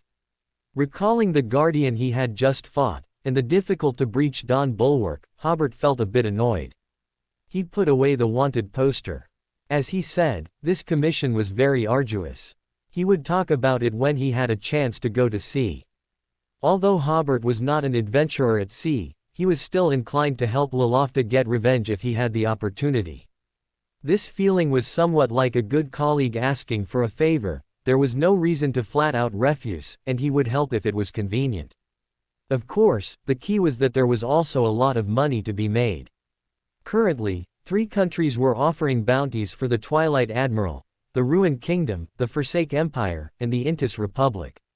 It's likely that the Forsake Empire's bounty had a hint of disassociation, although the Twilight Admiral is a Beander of the Warrior sequence, and we have always helped him fence stolen goods, and he has gathered many pieces of intelligence for us, and even completed some battles that benefited us, but we have absolutely no connection with him.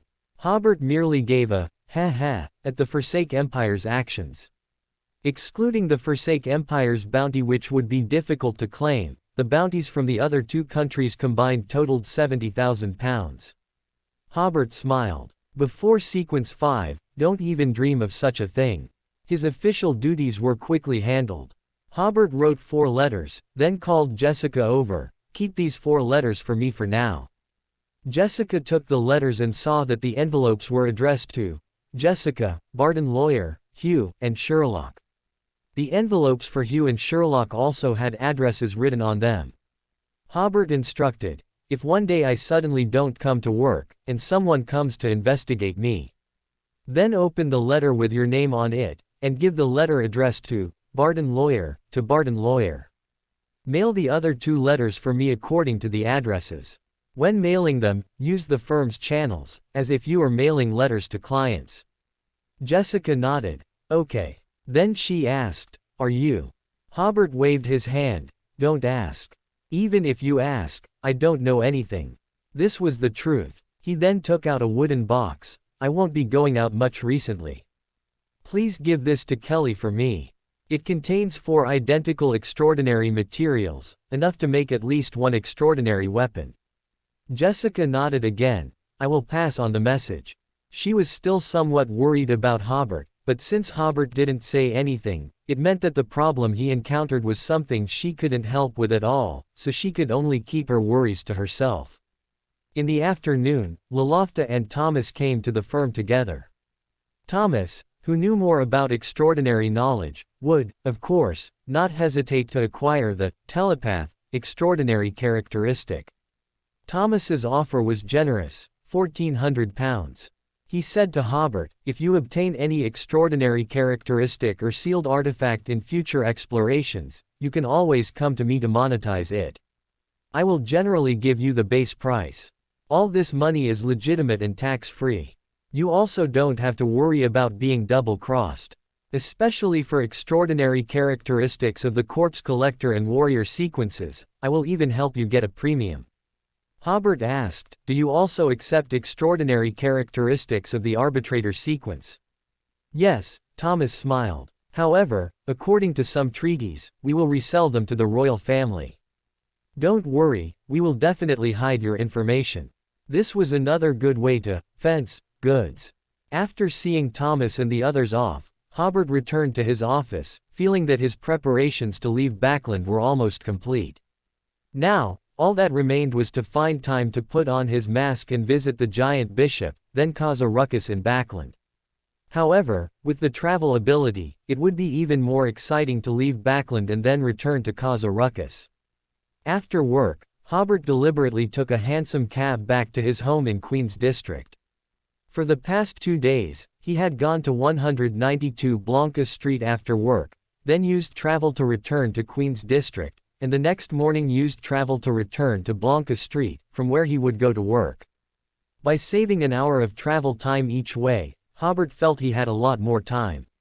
However, this method couldn't be used continuously, otherwise the servants in Queen's District would discover that young Master Hobert seemed to have lost his job, returning to his room after breakfast in the morning and only coming out for dinner in the afternoon. And after a long time, the neighbors on Blanca Street would also wonder, why hasn't Hobert bought groceries recently? And why hasn't he dined out? Hobert had planned to sleep in on Sunday, but he was woken up early in the morning by Dolphus. After having breakfast with Christine, he left in the family carriage. As for where they were going, Christine said they were going to a manor in the suburbs.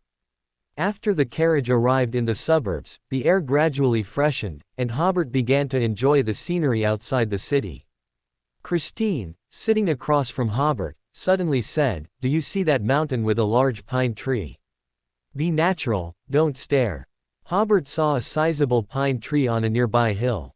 Even from the road at the foot of the mountain, he could feel its immense size. After confirming the target, Hobert nodded almost imperceptibly. Christine then said, "If we get separated, we'll meet under the big pine tree." Hobert's expression remained unchanged as he nodded gently again. After leaving Backland, trust no one but Dolphus and me.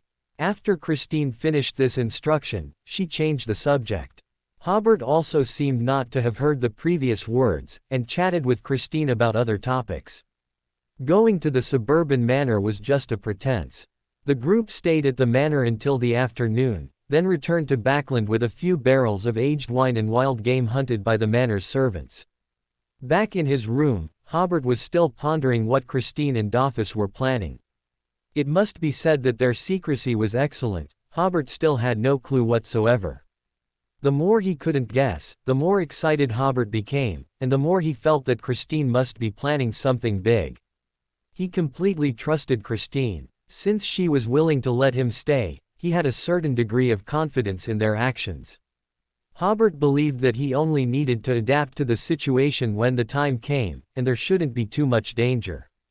That night, Hobert received a prayer from Raft. He said that he had returned to Backland and had indeed not encountered any enemy stop along the way, nor had he aroused the suspicion of the royal family upon his return. So, after Hobert first used True Sight to confirm that Raft was not being monitored, he put on his windbreaker, donned his mask again, and used travel to arrive at Raft's address on Civilis Street. Raft was kneeling on one knee, waiting for the creator's reply, when Hobert twisted the doorknob, opened the door, and entered, as casually as if he were returning to his own living room. Hobert's sudden appearance startled Raft. However, Raft immediately composed himself. He stood up and bowed slightly, saying, "Thank you for your help.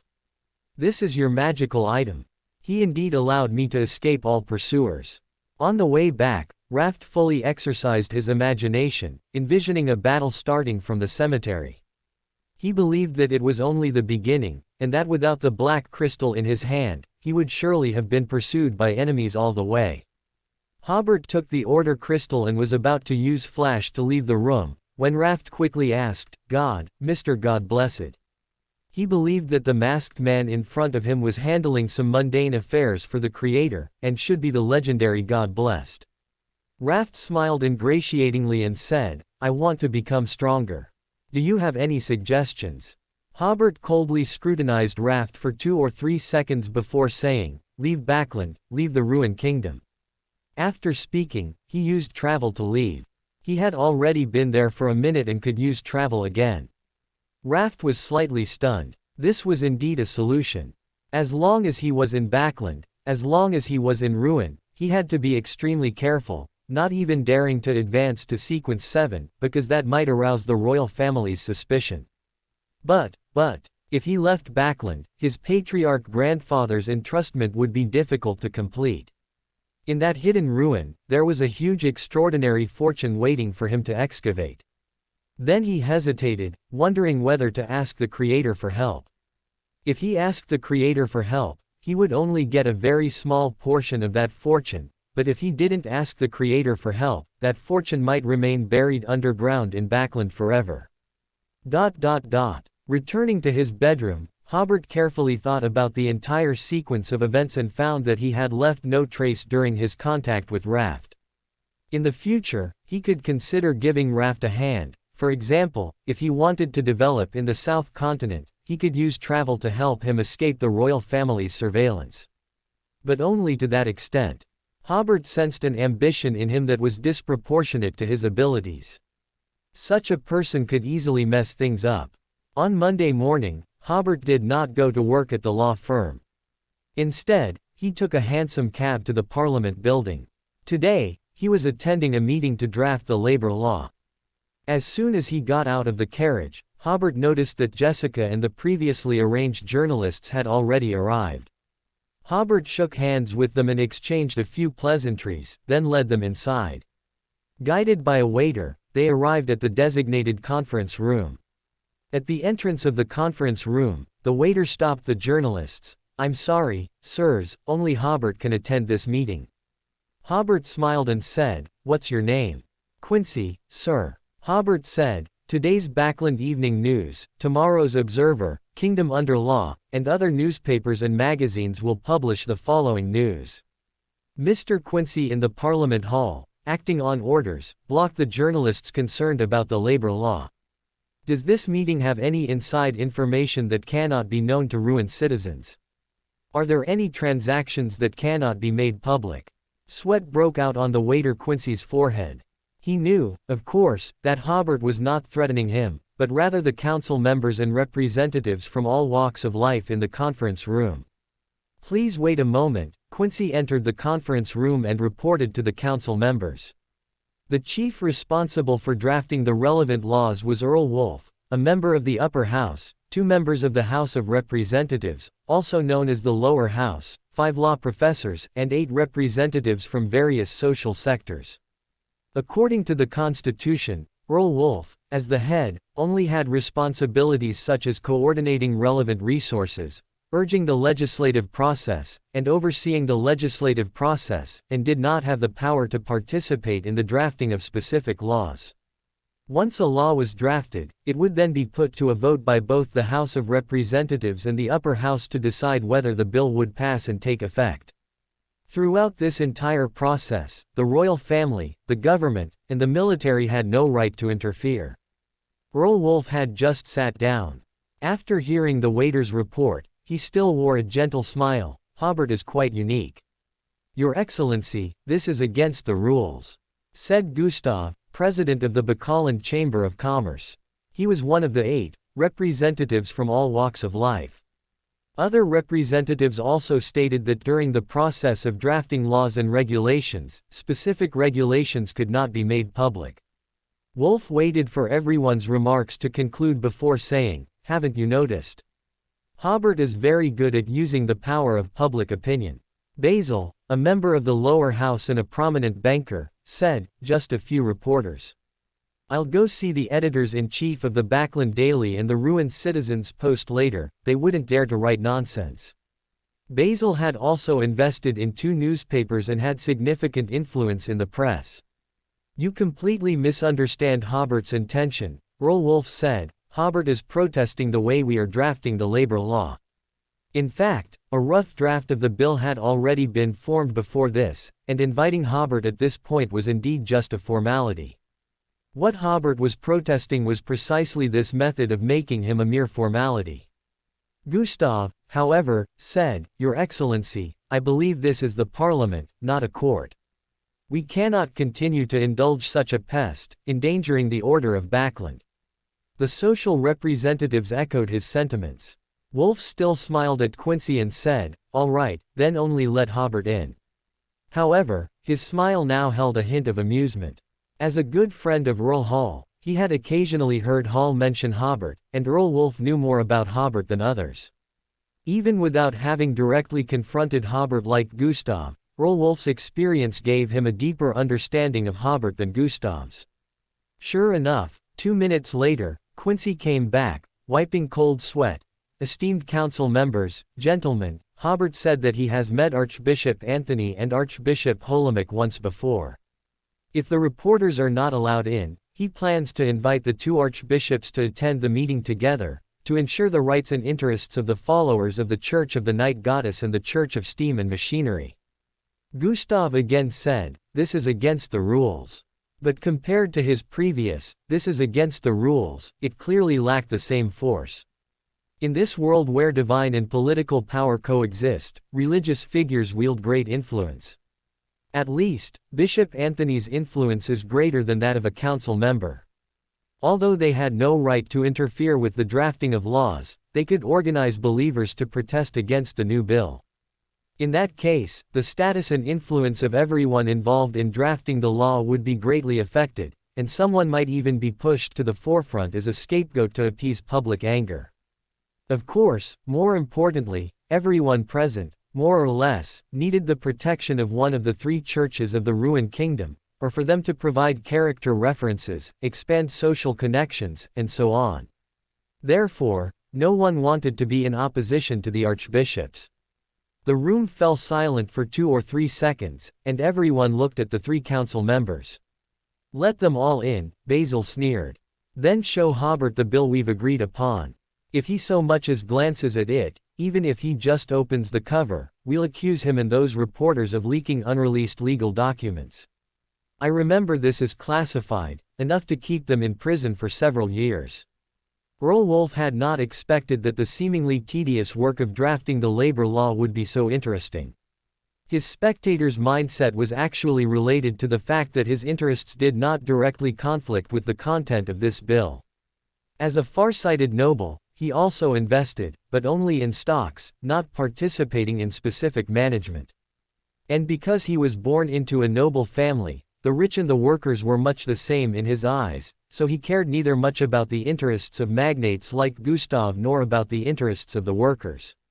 For him, his only goals were to expand his own influence and raise his political standing. After receiving clear orders, Quincy went out again to invite Hobert and the others in. Jessica, who came in with them, felt she had learned a new trick. She knew that Hobert had called her today to gain experience, so after entering, she quietly found a corner to sit down, ready to continue learning how Hobert dealt with these so-called upper-class figures. The reporters were all a bit flattered. They had come today just to try their luck, not expecting to actually be able to enter the Parliament building, to enter the conference room where laws were being drafted. Even if they could only listen in from a corner, it would be enough for them to brag for half their lives. After entering, Hobert politely greeted everyone, as if he wasn't the one who had been blocked outside the door just moments before. Especially among the law professors, there was one who had been Hobert's university teacher. The 2 complimented each other for a few moments after meeting, which eased the atmosphere considerably. After Hobert sat down, Earl Wolf even asked him, "Coffee or tea?" Everyone was surprised. This seemed to be Wolf's subtle way of expressing his admiration for Hobert, and also a warning to everyone not to go too far. Hobert smiled and said, Thank you. Quincy, lacking political acumen, thought it was his dereliction of duty that Earl Wolf had to ask Hobert what he wanted to drink, so he was somewhat trembling when serving the tea. After the meeting officially began, Basil gave Gustav a look. Since Wolf had made his stance clear, they couldn't go too far, but they still needed to put Hobert in his place. Gustav nodded slightly and handed Hobert a document. This is the outline of the bill we've drafted. You can read it first, and you can also show it to your reporter friends. Hobert didn't even touch it. I'm sorry, I believe this outline is inappropriate. Gustav said, how do you know it's inappropriate if you don't even look at it? According to normal procedure, social representatives, participating in the drafting of laws and regulations should include people from all social strata that the law might affect, Hobert said. However, the 8 people present here seem to be only merchants, with no representation from the other main group, workers. Therefore, I believe that such a legal outline is inappropriate and does not comply with relevant regulations. This is also why I invited reporter friends to supervise. This is a question about the process of lawmaking, not about specific provisions, so it does not count as leaking secrets. Earl Wolf concealed his smile by shifting his sitting posture. Added chapter for everyone's generosity. Thank you to all who tipped the author or characters in addition to subscribing ******. Gustav felt that sense of frustration again. He simply stopped speaking, because he felt that his eloquence was too far inferior to Hobert's, and the more he spoke, the more mistakes he would make, only bringing humiliation upon himself. Mainly, House of Commons member Basil had debated with Hobert but was quickly defeated. As the law professors present successively acknowledged that this was Hobert's legitimate power, the previously drafted legal bill was completely overturned. Under everyone's vote, whether supportive or reluctant, the meeting decided that 4 of the current 8, representatives from all walks of life, had lost their eligibility to attend, and 4 workers would replace them. After the meeting, Count Wolf specifically came over and patted Hobert's shoulder. Young man, very good. Hobert smiled. Thank you for your support and affirmation. Wolf was very satisfied with this answer, which indicated that Hobert understood his covert support. After the Count left, Hobert's teacher came over and sighed. I didn't expect that after a few months, you've become so brave, braver than us old guys were then and are now. Another professor also praised. You are a ray of light shining into this foggy city. I hope you can dispel more of the mist. Hobert thanked them for their praise and left with the reporters. When parting, Hobert instructed the reporters, please only write the results, not the process, and do not overemphasize my role.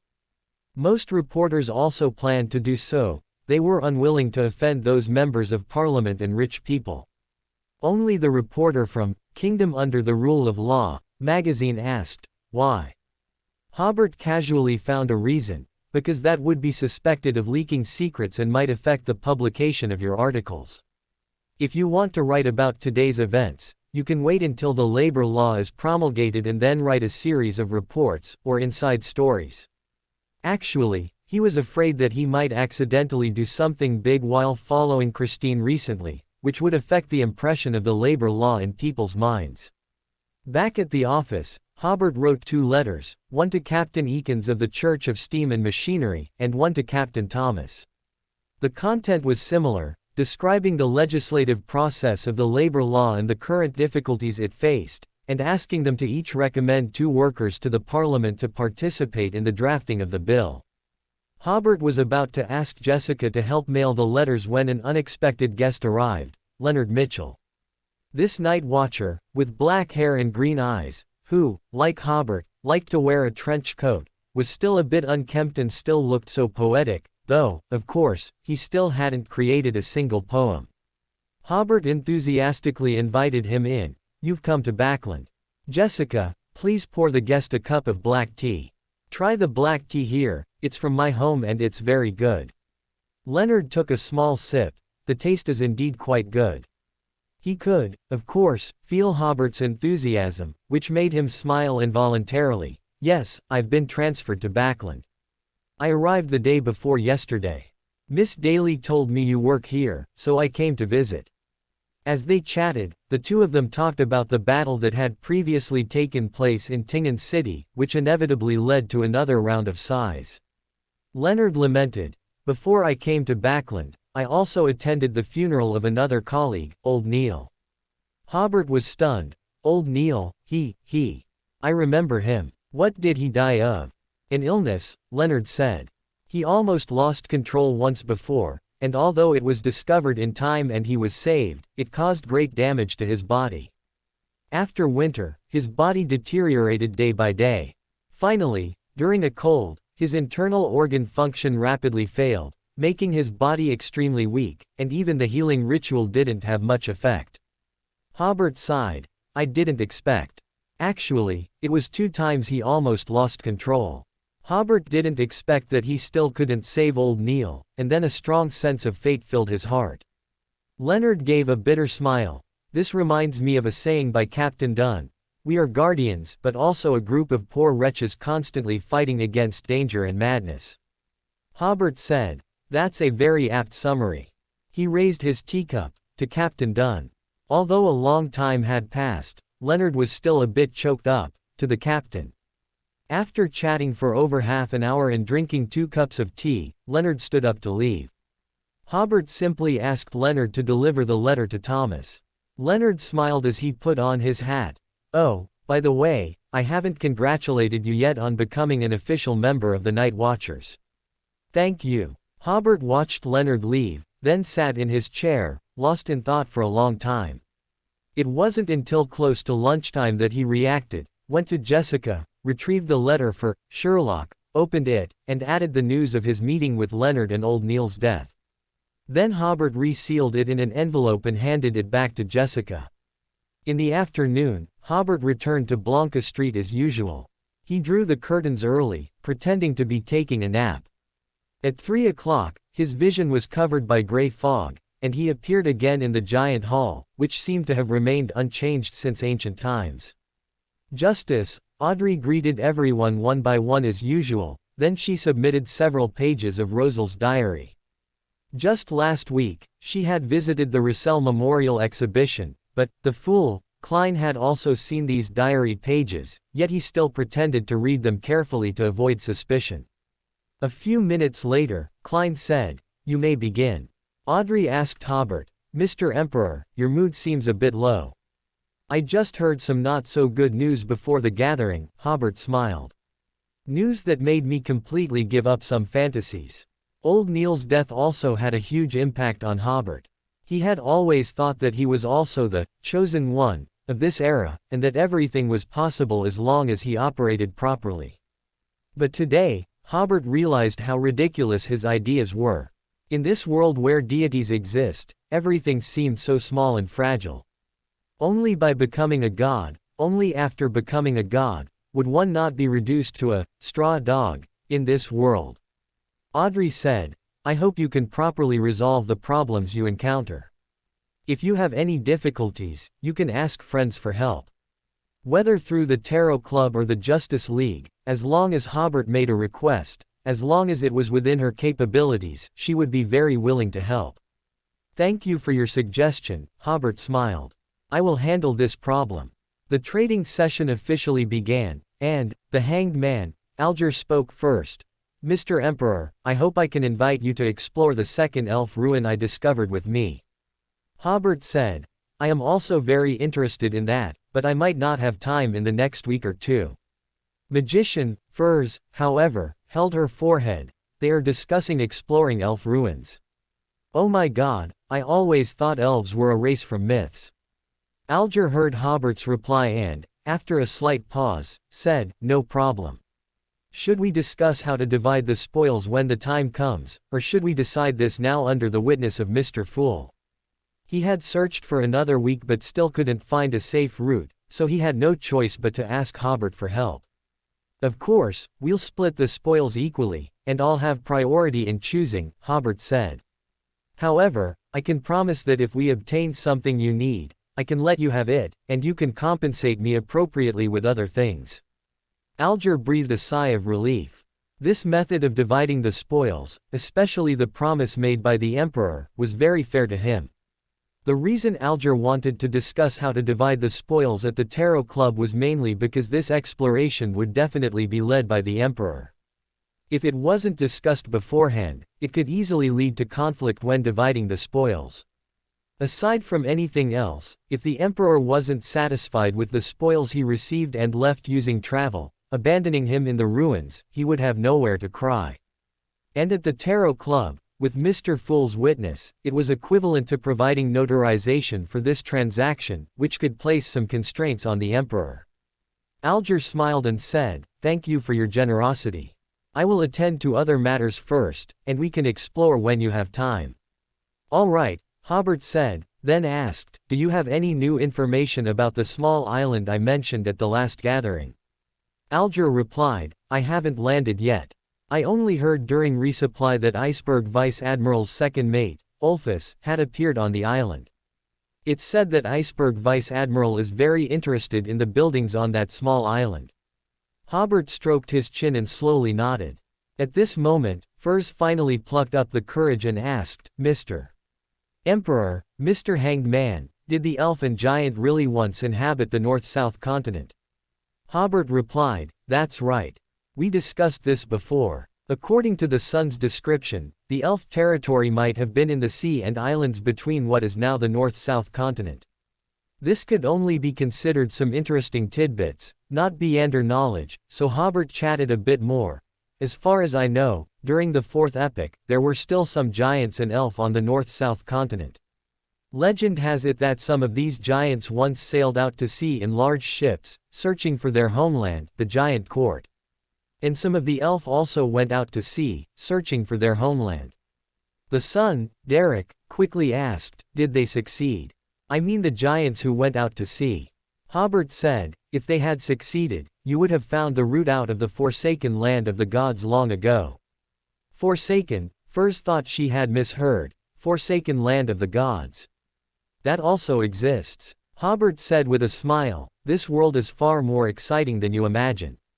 Furs nodded blankly, then suddenly looked at Mr. Fool at the head of the table. Mr. Fool was more powerful than she imagined, even capable of pulling the sun from the forsaken land of the gods. But then she felt it was impolite to stare at Mr. Fool like that, so she quickly averted her gaze. Audrey watched all this with a smile, suddenly moved by the changes the Tarot Club had brought her. If she hadn't joined the Tarot Club, she felt she would also be as ignorant as Furs. Then Furs asked, "Where is the forsaken land of the gods? Why haven't we ever discovered it?" "We discussed this before," Hobert said. "It's roughly to the east of the Sonia Sea, but don't think that just because you have a direction, you can find it. As far as I know, it is filled with distortion and fallen power, and it's very dangerous. As for why we haven't discovered it, this information is worth £20,000. Yes, a friend's price, £20,000. 20, Furs thought of her meager savings again, this is still a friend's price. Audrey, however, recalled the information they had received last week, which was worth £2,000, I can vouch for this. Mr. Emperor's information is absolutely worth more than its price. Oh, thank you. Furs felt a bit unreal. What kind of information was worth £20,000? And it was a friend's price. And it was worth more than its price. At this moment, Derek said, "Mr. Emperor, I want to know what happened to those giants who sailed out from your world later. What reward do I need to pay?" "No reward is needed," Hobert said. "Because the answer is already clear. They were obviously not proficient in navigation, so they failed. It is said that they also carried the key that could open the giant court, and it sank into the sea with them." Derek leaned back in his chair, a little dejected. "Thank you, Mr. Emperor, I understand." Hobert comforted him, "I also have a prophecy about that key, which I can give to you. Under the arrangement of fate, the key to the giant court will eventually reappear in the world, and the gate of the giant court will be reopened." Derek immediately sat up straight. "Really?" Hobert spread his hands. "The prophecy I heard is like this, but I don't know the specific time it will reappear in the world or the time the gate will be reopened." Derek nodded heavily. Even without a specific time, as long as there was such a prophecy, there was hope. He recalled the location of the giant court. Could the giant court lead to the outside world? Mr. Emperor, how should I report this speculation to the chief? Don't report it. If you suddenly know so much information, you will definitely be suspected by your chief, Hobert said. The most crucial thing is that he won't believe what you say. It's better to simply wait until you become stronger, then deliberately explore in the direction of the giant court, and falsely claim to have found clues there. At that time, your chief will definitely take this matter very seriously. You seem to be a light seeker now, right? You've taken a solid step closer to finding out the truth. Yes, I am already a light seeker and can participate in more distant patrol missions. Derek felt that Mr. Emperor's words seemed to make a lot of sense, but also seemed a little off somewhere. Furs, however, could be sure that the son was not very old, which could be seen from his emotions being displayed without any disguise in front of everyone. Relatively speaking, Mr. Emperor seemed very mature and calculating, and the son's emotions were completely under his control. Audrey watched all this with a smile. She could naturally feel that although Hobert had a suspicion of deception, it was to protect little son. Klein, behind the gray fog, had a sense of déjà vu, as if he was watching the Emperor drawing a big picture. He remembered that he seemed to be so easily fooled when he was young. Derek paused and then said, "Does everyone remember that I mentioned earlier that we discovered the ruins of a fallen creator temple? We are preparing for a second exploration there, and my abilities are expected to play a significant role, so I just passed the second round of assessment and was assigned to this mission. Does anyone have any suggestions for this?" Alger said, "My suggestion is, definitely don't go." Derek was a little surprised by the hanged man's suggestion. "No, don't go." Alger nodded. "I remember last time when the fallen creator failed to descend in Backland, you probably mentioned that ruin. There's an idol of the fallen creator there, right?" Derek nodded. "Yes." Furs timidly raised her hand and asked, Is the fallen creator you're all talking about the true creator?" This was her second time attending the gathering, and she found that the other members were quite friendly. It was just that the topics they discussed were too high level, and she felt a bit lost. However, through her recent experience, she also found that as long as she dared to ask, and as long as it didn't involve overly confidential information, the other members were willing to answer her questions. Audrey replied, "Yes. Also, recently I've learned from my subordinates that in the Docklands and East District, some people are promoting the true creator." A few days ago, she had just visited the East District and Docklands with Zio, which was shocking to her. At the same time, she learned from Zio's informant that some people were proselytizing for the true creator. But to avoid Furs noticing her source of information, Audrey used the phrase, "I learned from my subordinates," to mislead Furs. Furs had also heard Zio mention this: the true creator once tried to descend in Backland. "Yes," Audrey said, "but he was stopped by the fool's dependents." Furs gasped, "I didn't even know any of this." Hobert smiled. "This reminds me of something the fool once said. In such an era, such a Backland, such an East District, Docklands, and Factory District, it truly is a breeding ground for evil gods to descend." Furs had the urge to cover her face. "I'm just a Sequence 8, yet I'm discussing the descent of evil gods with everyone. It feels like a dream." Furs then asked, "Why is the true creator, no, the fallen creator, also proselytizing in the god-forsaken land?" Hobert glanced at Derek. "Perhaps the people there are more desperate. As long as a deity responds to them, they will believe. But this also highlights the preciousness of Silver City. For thousands of years, they have still held onto their faith and are still searching for hope. But what does it have to do with them if God went wrong? It's not their fault, so why should they suffer such hardship?" Derek's emotions were like a roller coaster. When he heard the Emperor's first sentence, he was despairing. But when he heard the second sentence, he felt proud again. However, when he heard the third sentence, he was first angry, wanting to refute the Emperor, but he didn't know how to argue. In the end, he could only droop his head and sit there quietly. Klein thought to himself, if I had abilities like lightning strike, I would definitely strike the Emperor. He has blasphemed God more than once or twice. Has he considered the fool's feelings? Alger, on the other hand, simply pretended not to hear anything. Audrey, however, thought to herself, it's time for the blasphemy of God segment of every gathering again. But she still reminded, Mr. Emperor, some topics are not for us to discuss. Hobert just smiled. I have always respected the fool very much. After all, he is helping the people of the God-forsaken land regain light and giving them hope. Such a benevolent God is worthy of our faith, worthy of our trust. Derek stared blankly at Mr. Emperor. He suddenly realized that after attending so many tarot club meetings, he seemed to no longer fully trust the Almighty God. Klein, on the other hand, nodded slightly. That flattery was quite good. All right, Mr. the Fool forgives you. The Giants' Hall was silent for 2 or 3 seconds before Alger said, getting back to the previous topic, since there is an idol of the fallen creator in the ruins, it means that the people of that city-state once trusted this evil god. Even if the city-state has been destroyed, the evil god might still retain some power, which is still fatal to you, and most importantly, it's very easy to bring some pollution back to Silver City. Derek opened his mouth. It's that dangerous. Alger said, you can describe the city-state in more detail, and we can help you assess the level of danger together. Derek thought for a moment before saying, besides the idol, there are also many incomplete murals there, and terrifying evil spirits used to wander around, but these have already been cleared by previous exploration teams. I haven't seen those murals with my own eyes. It is said that they record prophecies of the end of the world and the fallen creator saving his believers, as well as corresponding bloody sacrificial rituals. In one of the murals, there are peculiar characters evolved from giant language. After a rough deciphering, the meaning is, Rose Redemption. Alger said, with an idol, murals, and text, I believe the danger level is very high. You should not take the risk.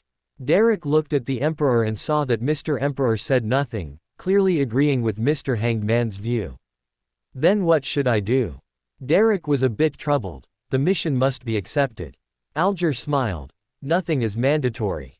Before this mission, would you be participating in patrols? Find an opportunity to deliberately let a monster injure you. You can refer to past cases in Silver City for the specific extent. Audrey, Derek, and Furs almost simultaneously thought, that works too. After a brief moment of surprise and confusion, Derek said, but I don't have any patrol missions recently. Alger let out a, hey, didn't you just become a light seeker? You can pretend that you haven't yet controlled the power of the Beander potion and are close to losing control. In this situation, I don't think the high-ranking officials of Silver City would take a dangerous item that could explode at any time on an exploration, would they? He meticulously explained, there's a trick to this. If you keep your spirituality in a relatively dry state for 2 consecutive days, you'll start hearing hallucinations and showing symptoms of losing control. If you don't continue to overtax your spirituality afterward, the situation will improve within a week, and you won't truly lose control. Of course, considering that Silver City definitely has methods and measures to treat those with early signs of losing control, recovery should be faster. So you need to estimate the time well, preferably starting 2 or 3 days before departure. Derek listened, stunned, and after a long while, he murmured as if to himself, yes, people who show signs of losing control will be restrained and isolated at the bottom of the round tower for treatment. Klein, at the head of the bronze table, sighed inwardly, a good, honest child, just like that, poisoned by an old fox. Audrey was also dumbfounded, feeling that she had learned another good lesson. Hobert, meanwhile, thought to himself, Commissar Hanged Man's skill is truly something else. Hanged Man Alger saw that the son was still a little hesitant, so he continued, you know that the risk of this exploration mission is very high. If you die in that half-ruined temple, who will be able to find a way to expose the strangeness of Shepherd Elder Luvia? Who else can save Silver City from disaster? The fallen creator is a true evil god. You didn't pretend to lose control and deceive others out of selfishness, you did it to save Silver City. Which is more important, your honor or it? Derek nodded solemnly. I understand, thank you, Mr. Hanged Man. Audrey and Furs immediately felt the urge to cover their faces with their hands. Hobert and Klein, on the other hand, sighed with emotion. What an easy child to fool. After this topic ended, the world suddenly said in a hoarse voice, Mr. Emperor, I have something to entrust to you. Hobert was stunned. He wouldn't ask me to help the bodyguard lady, would he? But I don't have any openings recently. He said, please speak. The world, respected Mr. the Fool, I request a private conversation. The Fool Klein, at the head of the bronze table, slowly nodded, you may. Hobert suddenly had a sense of déjà vu, as if he was watching a double act. After establishing a private communication channel for the two of them, the world asked, if an extraordinary characteristic is crushed, can the mental pollution from an evil god within it be removed? Hobert replied, yes. He suddenly recalled that K had a marionettist extraordinary characteristic that was polluted by the true creator, and the world was born precisely because of that extraordinary characteristic. The world then asked, if I entrust you to crush an extraordinary characteristic, what compensation do you require? Friendship price, £500. Believe me, you won't find this price outside the Tarot Club. Hobert said, in addition, based on my experience, the evil god's pollution will not disappear, but it can be transferred to other carriers while crushing the extraordinary characteristic. Besides the £500 of compensation, the evil god's pollution will also belong to me. According to his previous experience of shattering the sealed artifact sacrificed by Elliot, this should be a magical item with a single ability but not a low status, and it might also have a limited number of uses. Klein, on the other hand, recalled his previous battle with the bodyguard lady against marionettist Rosago, and instantly understood the importance of the evil god's pollution. So he manipulated the world to ask, if I also want to retrieve the evil god's pollution, what kind of compensation do I need to pay? £3,000. Hobert said almost without hesitation. Klein's mouth twitched. So expensive. He manipulated the world to say, that's too expensive. The evil god's pollution was also provided by me. It's like I provided the raw material, and you're only responsible for processing. That's a very reasonable price. Hobert said, as far as I know, you can't directly use an extraordinary characteristic polluted by an evil god, not even as a sealed artifact. Klein sighed, lamenting inwardly, knowledge truly is wealth, Emperor knows so much detail. He probably never dreamed that Emperor not only knew these things, but also knew where this extraordinary material came from, and when he would use it in the future, and so on. Then Hobert continued, there are indeed other ways to transfer the evil god's pollution, such as using a magical item from the thief pathway to steal the evil god's pollution. However, the requirements for the magical item are not low, at least a sequence 5 level item has a certain probability of success, and that magical item will carry the evil god's pollution, rendering it essentially useless.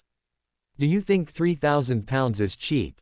Or is a sequence 5 level magical item cheap? Hobert spread his hands. I said, transactions at the Tarot Club are usually at a friendship price. The world nodded, all right, I'll consider it further. With his previous collaboration with Hobert, Klein's current savings were sufficient to cover this transaction, but he wasn't in a hurry to use the marionettist extraordinary characteristic yet. According to his plan, his savings would still be prioritized for purchasing the main materials for Sequence 6. After the private conversation ended, the world initiated a new transaction. Help me keep an eye out for the human skin shades characteristic. Hobert immediately said, I have it here. Everyone else was stunned. Didn't you just have a private conversation? Why are you initiating a transaction in front of us? Then everyone realized that what they had discussed earlier was not this transaction. Klein was also stunned. Then he controlled the world. Sorry, I forgot to ask you just now, name your price. Hobert smiled. Base price, £1,200. A very reasonable price. How about we complete the transaction after the gathering? It'll have to be in the evening. I don't have it with me. The human-skinned shade's characteristic was still in the country of disorder. If the fool stared at Hobert waiting for the transaction after the gathering, it would easily expose his secrets. Understood. The world agreed. He temporarily decided not to purchase another main material, as the magician's potion had only just begun to be digested, and his need for the main material was not yet urgent. After this transaction ended, Derek initiated a new transaction. Mr. Emperor, I would like to know detailed information about the fallen creator. How many sequence 8 level main materials do I need to pay?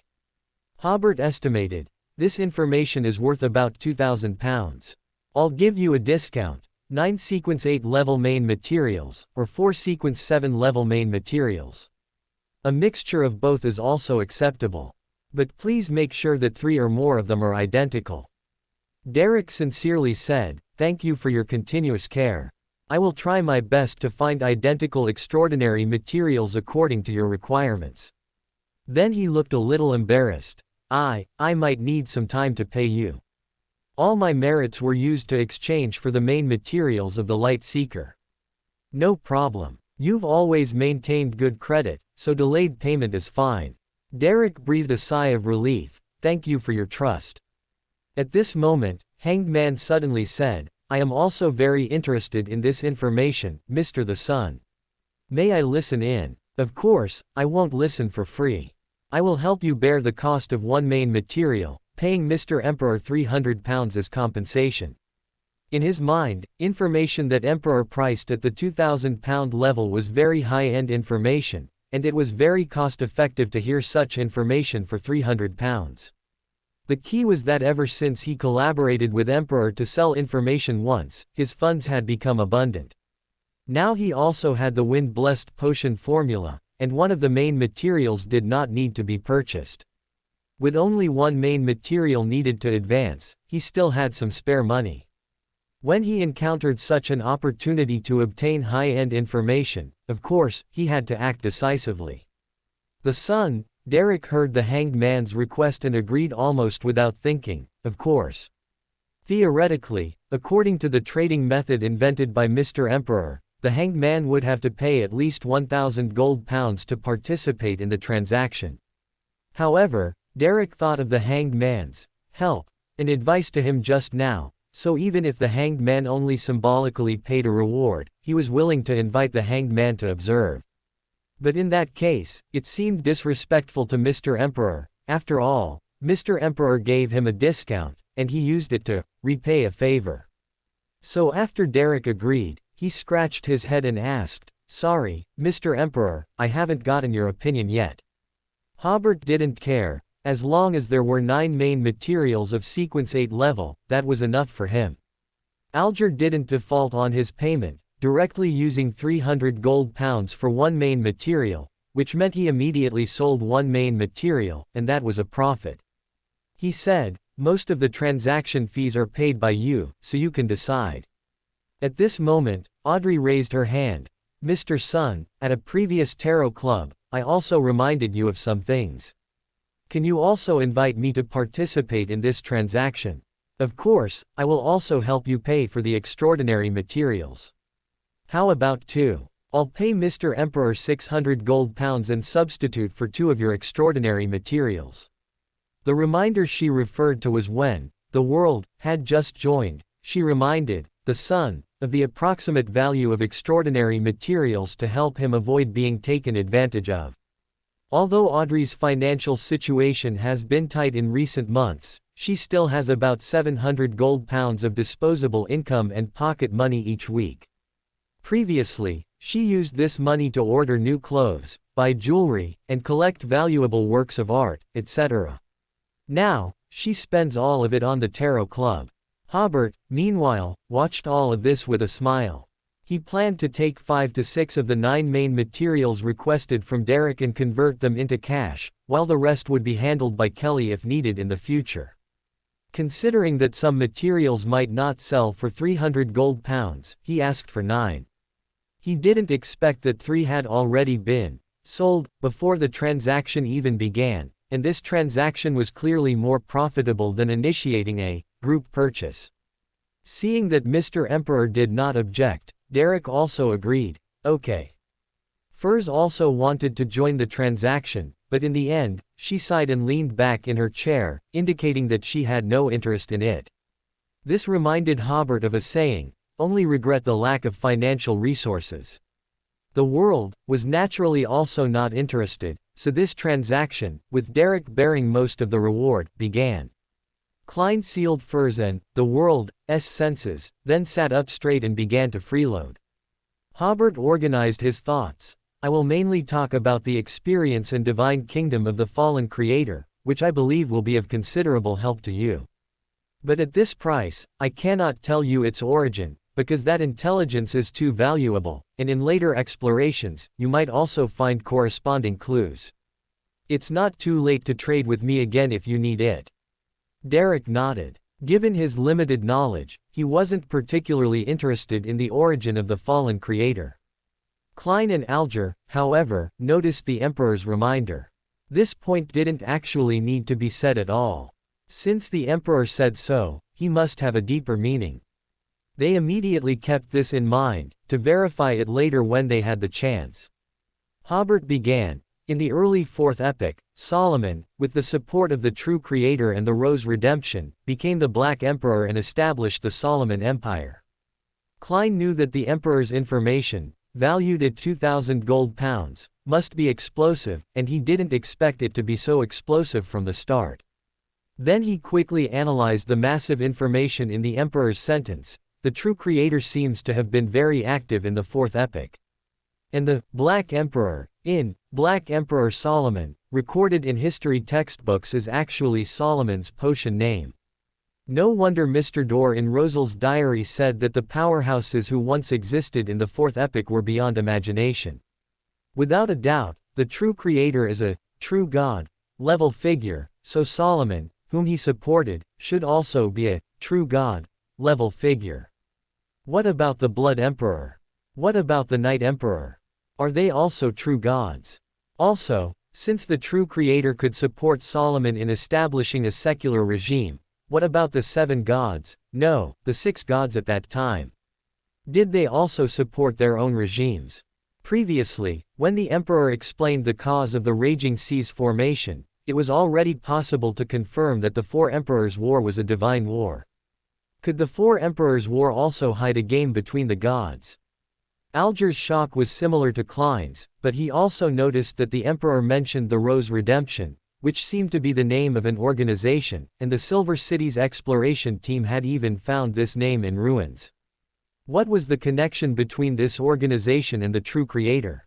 Audrey, surprised, asked, Mr. Emperor, are you saying that the true creator once openly existed on the North Continent?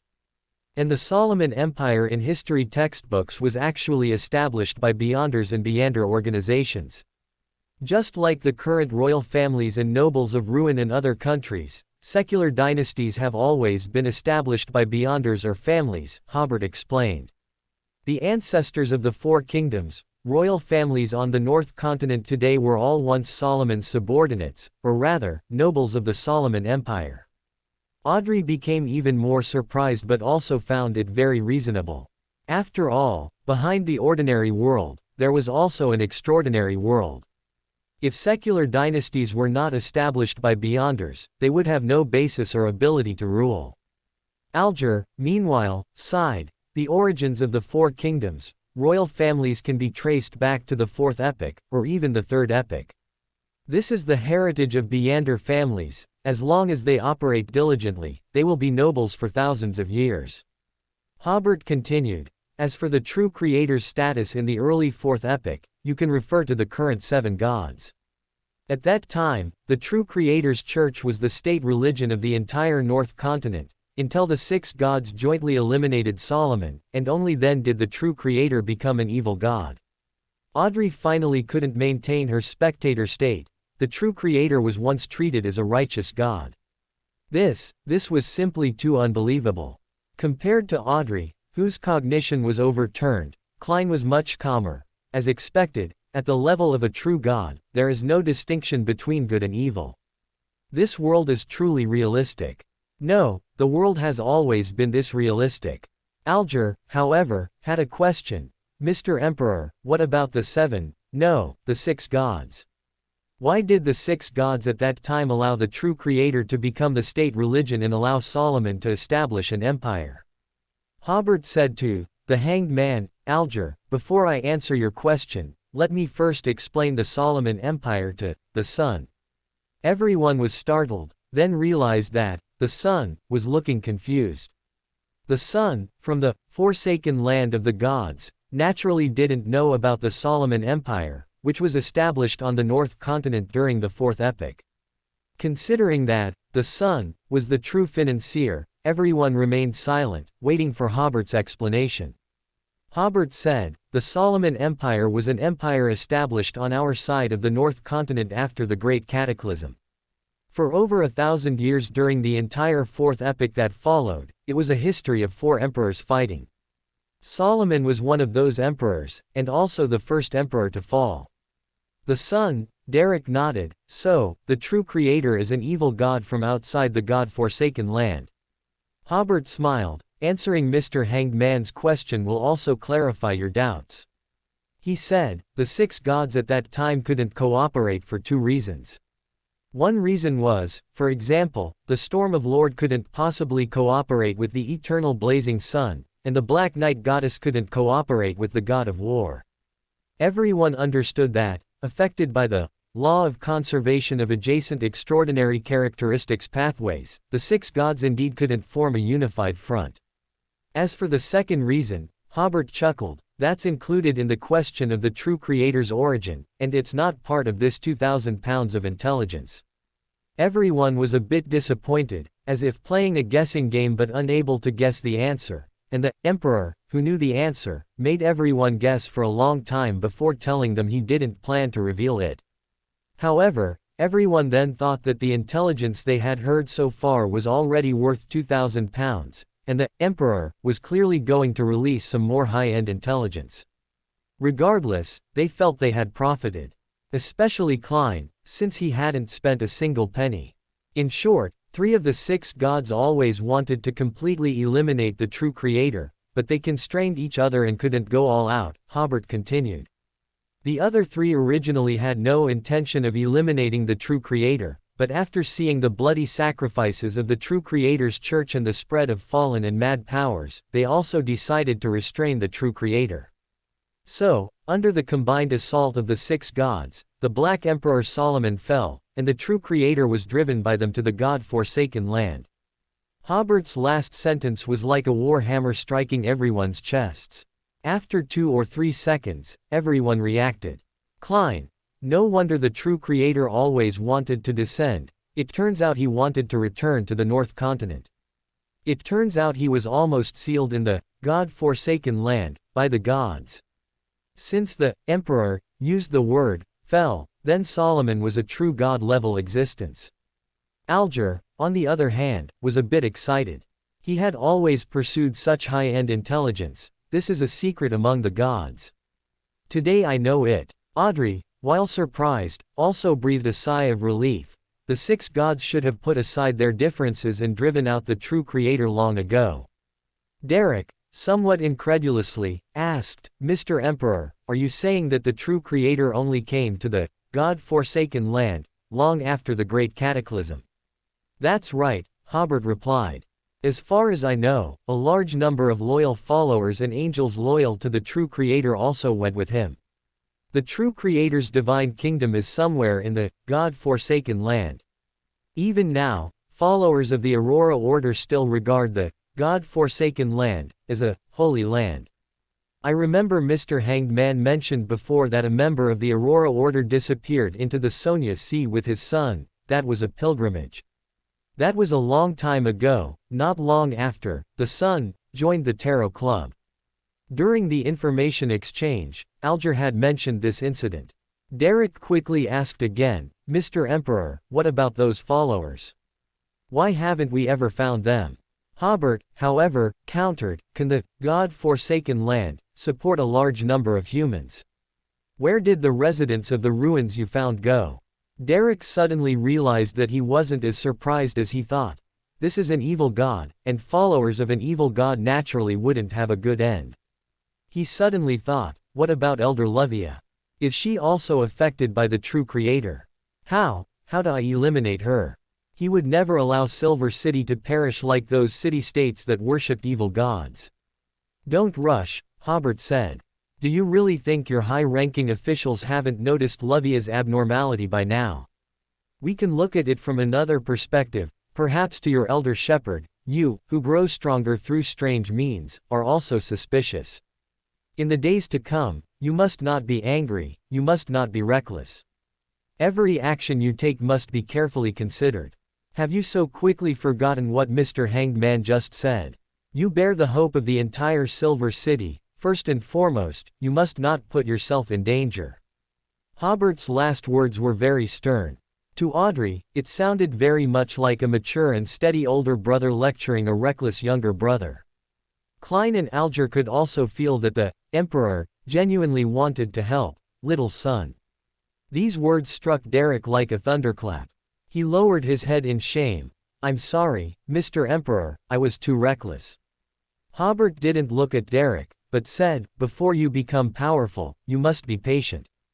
You have waited for over 2,000 years and finally seen hope. How regrettable it would be to miss this opportunity because of your impatience. Derek kept his head down, continuing to reflect on his words and actions. Hobert, however, had already moved on to the next topic. As for the Rose Redemption, consider this bonus information. The current Rose Redemption is an extraordinary organization loyal to the true creator. Alger asked, similar to the Aurora Order. No, it's more than one level higher than the Aurora Order. You can't even imagine who the first members of the Rose Redemption were. The current Rose Redemption is not the same as the former Rose Redemption. Everyone's reactions varied, but they all felt that the history of the third epic and fourth epic seemed overly convoluted. After Furz's sensory blockade was lifted, she found that everyone's emotions seemed very solemn, even more so than last time, but since she hadn't participated in the transaction, she didn't feel it was appropriate to ask. Audrey suddenly exclaimed, Mr. Emperor, your intelligence is truly worth more than its price. If I had 20,000 pounds, I would definitely trade with you immediately. Hobert smiled. Furz then asked the question she had just thought of. How will the extraordinary materials used in the transaction between Mr. Sun and Mr. Emperor be delivered to each other? Would the Emperor go to the God-forsaken land to retrieve them? Or would the Sun deliver them to the North Continent? Neither seemed realistic. Audrey said, I'll tell you the answer. The high-level nature of the Tarot Club is beyond your imagination. What? Sacrifice. Furz nearly jumped up. For a wild Beander, sacrifice usually meant demons, and it was generally a very bloody kind of sacrifice. But in the Tarot Club, she could complete transactions between members using sacrifice, a method she had never imagined before. Then Furz realized, Mr. Fool could actually accept sacrifice, and not the life sacrifice she had heard of before. This must be a power only a deity would possess, right? This truly was an ancient deity. Audrey smiled, didn't I tell you? The Tarot Club's sophistication is beyond your imagination. She really wanted to tell Furz all about the law of extraordinary characteristics and the high-level intelligence she had recently heard, all at once, to make her understand just how sophisticated the Tarot Club was. But remembering the value of that information, Audrey restrained herself from saying anything more. At the end of the gathering, during the information exchange segment, Hobert addressed the head of the bronze table. Mr. Fool, if I need to take leave, is it sufficient to report to you through prayer? The Fool, Klein nodded slightly, yes. Everyone was momentarily stunned, and Audrey simply asked, Mr. Emperor, will you not be attending next week's gathering? Hobert smiled, it's just a possibility that I might not attend. Everyone recalled that at the beginning of the gathering, when the Hanged Man requested a joint exploration of a ruin, Emperor had said he wouldn't have time recently. Especially Audrey, who knew Emperor's real-world identity, was already considering asking Zio or Furs about Hobert's recent situation after the gathering ended. Everyone spoke in turn, exchanging some information they found interesting. The gathering ended when Klein's spirituality was almost depleted. Back in the real world, Hobert, as usual, stared at the ceiling for a while, then got up and went back to work at the law firm. Around 5 o'clock, Hobert returned to Blanca Street. He first retrieved the characteristic of the human-skinned wraith from the country of disorder, then prayed to the Fool. "Respected Mr. Fool, I have obtained the extraordinary material that the world requires. Please inform him to proceed with the transaction." Because the Fool was the world, this transaction was completed very quickly. In addition, Audrey and Alger had already sacrificed the rewards they needed to pay at the gathering to the Fool in advance. So, Hobert not only received £1,200 for the extraordinary material from Klein but also £900 as payment for the intelligence transaction. Hobert extinguished the candle and wiped away the symbol belonging to the Fool from the center of the makeshift altar. After receiving these two sums, Hobert's wealth returned to around £10,000, reaching £9,812. The vast majority of this came from income from the extraordinary world, with only £62 of income from the law firm. Hobert put £112 of it into his wallet. After waiting for more than 10 minutes, estimating that the Fool was no longer observing him, he sacrificed the £2,100 he earned today to the country of disorder. Then, Hobert took a taxi instead of using his travel ability to return to his home in Queen's District. He had a premonition that Christine and their plans would begin in the next few days. He could not expose his travel ability, it was a life-saving ability at critical moments. Just a few minutes after he returned to his bedroom to rest, Dofus came to invite Hobert to the living room on the first floor. Hobert thought it was time for dinner, but halfway down the stairs, he suddenly noticed that the atmosphere in the living room, not far from the dining room, was a bit off. In the sofa area, Christine sat alone on one side, smoking, while on the other side sat a woman in military uniform who looked to be in her 30s. Her demeanor was cold, and she exuded an oppressive aura that Hobert could feel even on the stairs. Looking at the military rank on her shoulder, she was actually a general. Behind the female general stood 4 soldiers. Hobert saw their military ranks, without exception, they were all brigadiers. The two sides faced each other in silence. Although Christine's aura was a level lower than the female officer opposite him, he still smoked calmly and composedly. "Father, do you have guests?" Hobert's words broke the standoff in the living room. Camilla's face showed surprise when she saw Hobert, and the oppressive aura around her suddenly diminished. "Yes, come over, I'll introduce you." Christine put out her cigarette in the ashtray. "This is Aunt Camilla. This is Bruno, you've met him before, he's now a brigadier. And there's Eber, Benny, and Chiefman. We are all from the same era, people who ventured in the South Continent. Some of them were also Commander Rex's former subordinates. Commander Rex and I had 3 times the military achievements they did combined, but look at us now. They first forced Commander Rex out of the army, and I've remained a brigadier all these years, with no chance of ever becoming a major general in this lifetime." Hobert glanced at them. "Father, I think sometimes being shameless, despicable, or betraying one's dignity or friends is the secret to promotion. Look how fast they've risen. Uncle Bruno here must have accomplished a great feat recently, to have been promoted a rank without a war." "Ha ha ha ha." Christine laughed heartily. "Exactly. If he hadn't achieved something, how could Princess Camilla condescend to come to our living room?" Bruno's eyes darted away, and he eventually turned his head, choosing not to look at Christine and Hobert. Camilla suddenly gave a faint smile. "This is your eldest son, isn't he? Has no one told you that he doesn't resemble you, but rather Commander Rex?" Christine also smiled. "I heard you are still unmarried. And you ordered your subordinates to kill any female cultivator they encountered. It is because of your strong opposition that the Earth Mother Church had no choice but to send a bishop of a non-cultivator pathway to Backland. However, you've mistaken your target, the one who defeated you was not a Beander from the Earth Mother Church." Camilla's expression immediately turned cold again. Hobert realized that this princess couldn't possibly be the original owner's biological father's suitor. Christine's method of rubbing salt in others' wounds was truly vicious. Bruno and the other 4 brigadiers probably knew about this beforehand, and at this moment, they all pretended not to have heard anything. Camilla said coldly, "I know you've always harbored resentment about Commander Rex's conviction, but I gave him a chance." "What chance?" "To marry you and become a plaything of the royal family." Christine sneered, "He was a fierce tiger, but you treated him like a hawk or a dog. So, you've come to this point, you're going to betray your kingdom, betray your oath." Camilla also became angry. "Don't you know the true face of this world? How have you become like a resentful woman now? All you do is complain." Christine chuckled, "I know this world has never been fair, and I've never complained. It's just that what the Rune royal family owes me, I will always take back. I will take it back in a way you least expect. Thank you all for your monthly votes.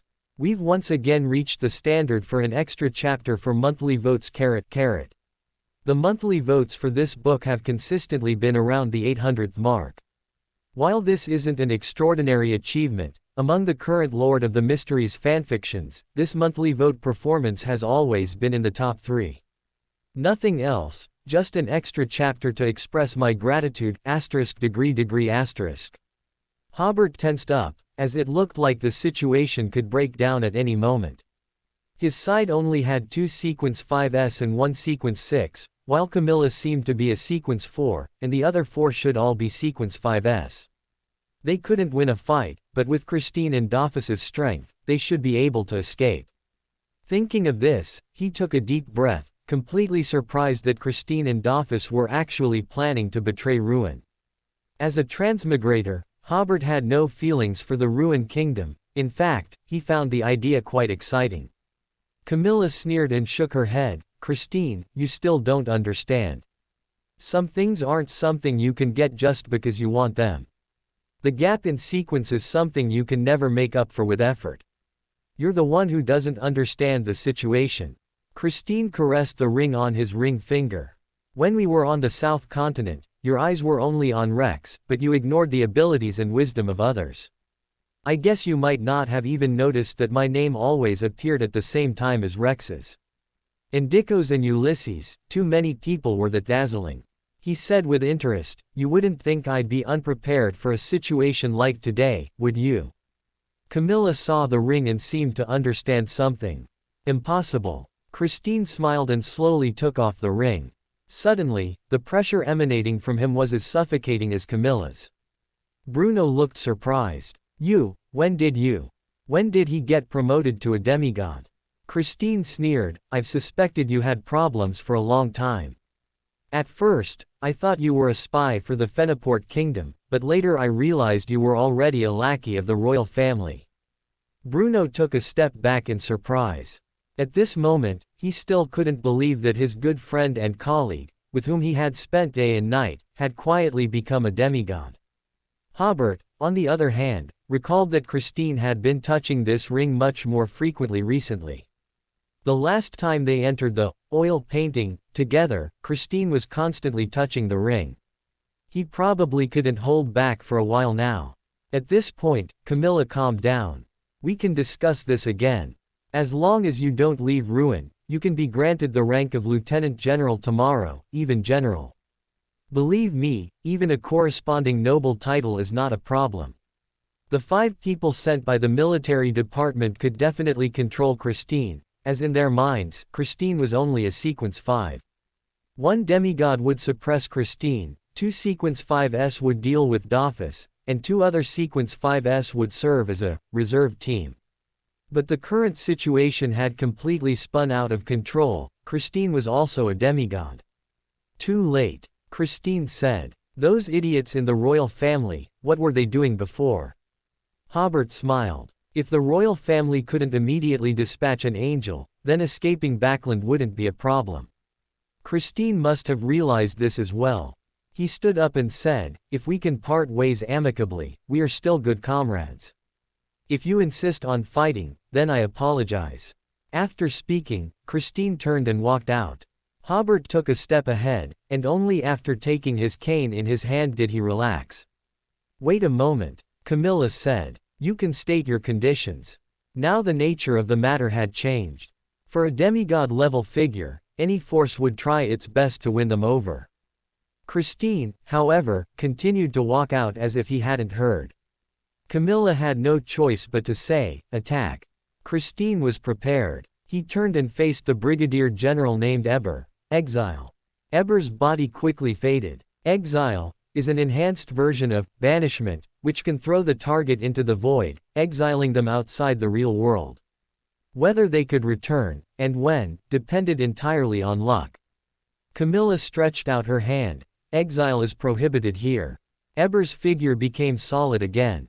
Battles between Judge, Pathway Beyonders were always like this, often resulting in mutual destruction, so Camilla couldn't use exile or banishment either. As soon as the battle began, Hobert immediately grabbed in Bruno's direction. This time, his luck was very good, as he actually stole the opponent's prohibition ability. Hobert immediately said, "Breathing is prohibited here." Everyone was stunned. Of the 7 people in the room, 4 frequently used the prohibition ability, but this was the first time they had heard of prohibition of breathing. As they spoke, several Sequence 5 opponents chased after him, their whip, imprisonment, and other skills all striking towards Hobert.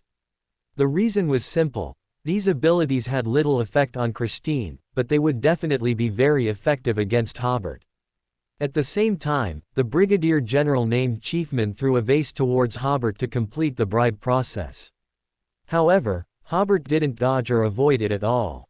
Imprisonment did indeed confine Hobert. A transparent shield seemed to appear around him, forcing him to stand still and unable to move freely. But whip seemed to have no effect. The illusory whip tore open Hobert's clothes but failed to injure his flesh in the slightest. Weakening. Chiefman's bribe was completed, and he immediately used the signature skill of the Black Emperor Pathway. On the other side, Christine and Camilla were already fighting. Beyonders of the Judge Pathway were known for their strong physiques and skill in combat. When extraordinary abilities couldn't defeat the opponent, they would usually choose close quarters combat. However, Christine quickly gained the upper hand. While fighting Camilla, he was also able to attack Chiefman, stripping. Chiefman's weakening was just about to take effect, but a layer of illusory black barrier suddenly appeared around Hobert, actually blocking the effect of Chiefman's weakening. At the same time, the previous imprisonment effect also disappeared. And Christine's stripping genuinely stripped Chiefman of his distortion ability. He wouldn't be able to use that ability again for at least 3 minutes. After a round of intense extraordinary exchanges, except for Benny, who was always ready to support Camilla, the other 3 Sequence 5s had already rushed close to Hobert. At this point, they discovered that their extraordinary attacks had no negative effect on Hobert. On their way here, Hobert was completely outside their plan. They even thought the guards outside the villa could deal with Hobert. As punishment knights, as enforcers, their extraordinary abilities included distinguishing whether the person being judged was lying, and distinguishing whether the enemy was strong or weak. Hobert clearly looked so weak, but why wasn't he completely at their mercy as they had imagined? Since they couldn't determine victory or defeat with extraordinary abilities, they had no choice but to resort to physical attacks. Hobert had already drawn his knife and kicked a pot of flowers towards the 3 enemies, weakening. The 3 Sequence 5s all felt varying degrees of weakening. Is this even fair? Why are our abilities ineffective? Why are his abilities so effective? Although they were weakened, the strength of a Sequence 5 was still present. Hobert, who was at the forefront, dodged Hobert's slashing blade and kicked him flying. Hobert was stunned for a moment. He felt as if he had kicked a piece of steel. Looking at Hobert again, he slammed heavily into the wall with a dull thud, and spiderweb-like cracks appeared on the wall. However, Hobert seemed unfazed, getting up and dusting himself off. Under the siege of 3 Sequence 5 Beyonders, Hobert could only take a beating, being kicked back and forth like a ball. However, He soon realized that none of the three were trying to kill him, it seemed they only intended to capture him. At first, Hobert thought they wanted to use him to threaten Christine, but then he reconsidered, thinking he might still be benefiting from Rex's favor. They used to be Rex's subordinates, and out of respect for their old superior, they didn't intend to kill him. Chiefman's punch, even with the blessing of the living corpse spoon, nearly knocked the spit out of Hobert. Alright, they might not have intended to kill me, but they're going to cripple me. This passive beating lasted for over a minute, and the attacks from Bruno, Chiefman, and Eber slowed down. They gasped for air, but still couldn't breathe. Even Sequence 5 Beyonders, after a minute of intense exercise and holding their breath, were red-faced. Hobert's previous law of prohibition of breathing finally took effect. However, his prohibition was only at the Sequence 5 level. Christine and Camilla were still lively and almost unaffected. Hobert finally had a chance to catch his breath and cast a healing art on himself to alleviate the discomfort caused by oxygen deprivation. With the healing art, he felt he could last another 2 minutes. Just then, 2 bronze doors covered in mysterious patterns appeared in the center of the living room. The doors opened, and Dofus appeared in the illusory space within the doors. Go. Hobert knew that Christine had not been in a hurry to break out for a reason. And Dofus had disappeared after calling him down. They must have planned their escape route long ago. So, even if Hobert was kicked into the kitchen or punched into the dining room, he would quickly return to the living room, to Christine's side. Christine forced Camilla back, then extended a hand towards Bruno and the others. Imprisonment. Under the cover of imprisonment, Hobert was able to escape into the bronze doors. Camilla immediately said, "Teleportation is prohibited here." Christine also entered the bronze doors. Camilla then realized that her prohibition was off. This wasn't teleportation at all, but rather traveling in the spirit world. Prohibition here, she hadn't uttered the new prohibition before the bronze doors closed. Bruno and the others quickly exited through the windows and doors, gasping for air in the courtyard. The guards in the courtyard wondered, who farted in the house? Or who took off their shoes? Then Camilla, with a dark expression, came to the door. Full city lockdown. She leapt from the ground, as if equipped with super springs, jumping onto the street and then dozens of meters away in another leap. She needed to quickly report to Sodalak Palace. The situation had changed, they had actually forced a law enforcer to flee. Hobert and the other 2 quickly emerged from the spirit world. Dofus used a sealed artifact to briefly travel in the spirit world, and with 2 people, the time they could spend in the spirit world was even shorter. Although they only traveled for a few seconds in the spirit world, they had already left the Queen's district. Christine said, "Split up and meet at the agreed location."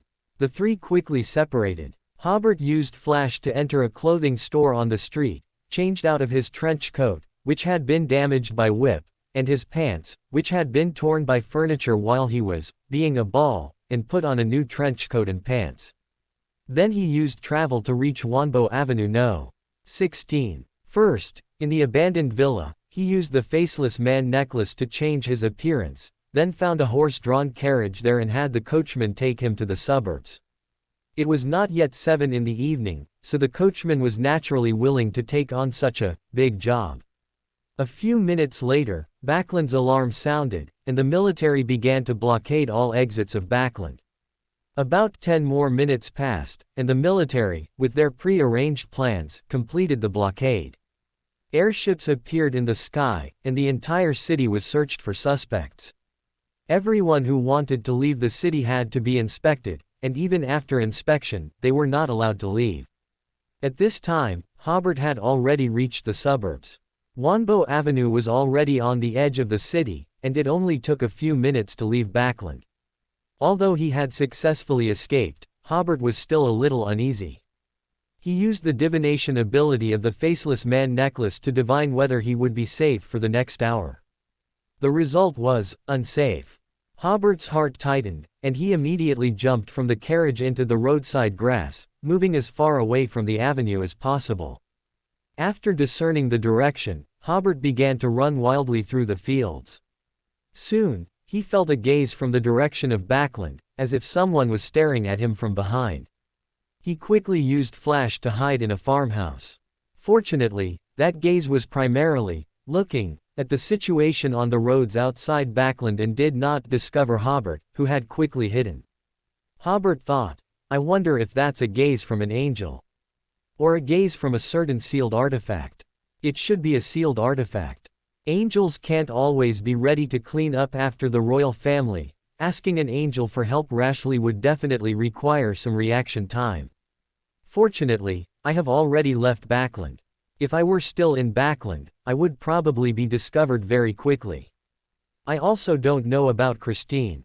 Forget it, I'll take care of myself first. Those two can't be caught. The rented horse-drawn carriage I used will definitely be noticed and will definitely be stopped and questioned by the Beyonders or cavalry who arrive. I must go to the meeting point immediately, otherwise the pursuers will quickly determine my whereabouts. He glanced at the farmer's family, who were having dinner and were stunned by his sudden appearance. Sorry, I scared you. Hobert politely bowed slightly, while pouring spirituality into the psychological spoon. You will forget that I was ever here. Eat quickly, rest early, and tomorrow will be another day full of hope. Then he flashed again, disappearing from the farmhouse. The few people sitting around the dining table were stunned for another 1 or 2 seconds before the husband said, What are you staring at? Eat quickly. The wife said, Rest early. The son said, Tomorrow will be another day full of hope. The husband slapped him, still full of hope. Where did you learn such insulting words? Hobert noticed that the terrifying gaze seemed to be looking elsewhere now. He immediately used travel again to reach the foot of the mountain at the meeting point. The reason he didn't go directly under the big pine tree was that he was afraid the royal family and military might have set up an ambush there in advance. After all, Christine's good friend Bruno seemed to be a snitch, and Christine's plan was at risk of being leaked. Climbing up the mountain quickly, by moonlight, Hobert saw Christine already standing under the pine tree, and there was another person under the tree. That person was wearing a white robe and a mask. It wasn't Office.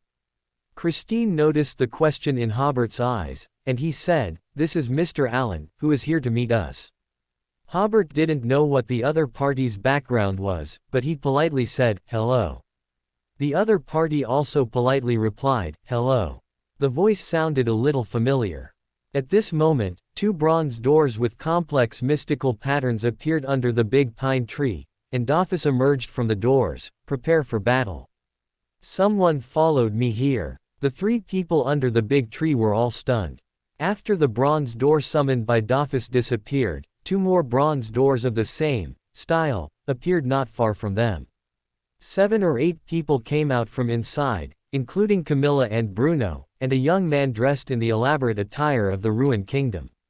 The young man emerged from the door and immediately squatted to the side, retching, I'd rather walk back than go through the spirit world again. The 2 groups of people under the large pine tree had already begun to confront each other. Among the pursuers this time were 2 demigods, including Camilla, while the others were all sequence 5 or sequence 6. This group of enemies was very strong. Camilla said, Surrender. In 2 or 3 minutes at most, the Duke of Southville will arrive. No, the former Duke of Southville. You will never be his match. The young man in elaborate attire finally recovered. He adjusted his clothes and said, I am LotM, representing King George to promise Brigadier General Christine the rank of general and the title of Viscount. The king also said, even if you go to other countries, they will at most give you a noble title, but they will not allow you to continue serving in the military. Come back, child, your king pardons all your previous crimes and promises you. Wait. Christine interrupted his lengthy speech, are you George III's youngest son? LotM puffed out his chest, yes, I was just serving by my royal father's side, the benevolent king. Excellent. The masked man, who called himself Mr. Allen, said coldly. Christine also smiled, I was just wondering what gift to give my new monarch. As he spoke, he took a small box from his pocket. Hobert guessed that Christine's pocket, like his briefcase, must be an entrance to a certain space. And Hobert immediately recognized the small box in Christine's hand. It was the box that Mr. Ulysses of Tingen City had entrusted Hobert to deliver to Christine. The box opened, revealing an exquisite crossbow about the length of a forearm. Compared to the crossbows used on the battlefield, this one looked more like a toy crossbow, but its entire body was made of fine steel, giving off a strong sense of oppression. Camilla asked in surprise, "How is annihilation with you?" Christine smiled. "This was originally my weapon. I merely lent it to Ulysses for a period of time. Protect Earl Kennen." Camilla reacted, shouting at Christine, "If you kill His Majesty's son, you will." Christine had already unhurriedly loaded a fine steel arrow onto the crossbow. The people around Camilla immediately rushed towards Christine. Hobert and Dophus immediately blocked them, buying time for Christine. At this moment, a phrase suddenly appeared in Hobert's mind: a certificate of allegiance. George III's son was the perfect certificate of allegiance. Camilla's words were only halfway out when the crossbow bolt in Christine's hand had already been fired. Camilla quickly shielded Earl Kennen. But the arrow seemed to have eyes, turning in front of Camilla and embedding itself in the head of the terrified Earl Kennen. Bang! With a muffled sound, Earl Kennen's head shattered like a squashed tomato, brains splattering everywhere. Most of the people on the mountain were stunned. That was the king's son, killed just like that. It seemed Christine was determined to betray the ruined kingdom. Camilla sighed, "From now on, the entire kingdom will regard you all as enemies." Ha ha ha ha ha. Christine, however, laughed loudly. "Thank the king for me, he truly is a good king who thinks of others." At this moment, everyone on the mountain felt the pressure coming from Backland. The former Duke of Southville, the sequence 2 inches balancer, Drink Augustus, was about to arrive. "Retreat," Camilla said, "do not obstruct His Grace the Duke." In her opinion, these 4 people opposite them could not escape under the gaze of an angel. Christine said, "One day you will all understand that my departure is the ruined kingdom's greatest loss.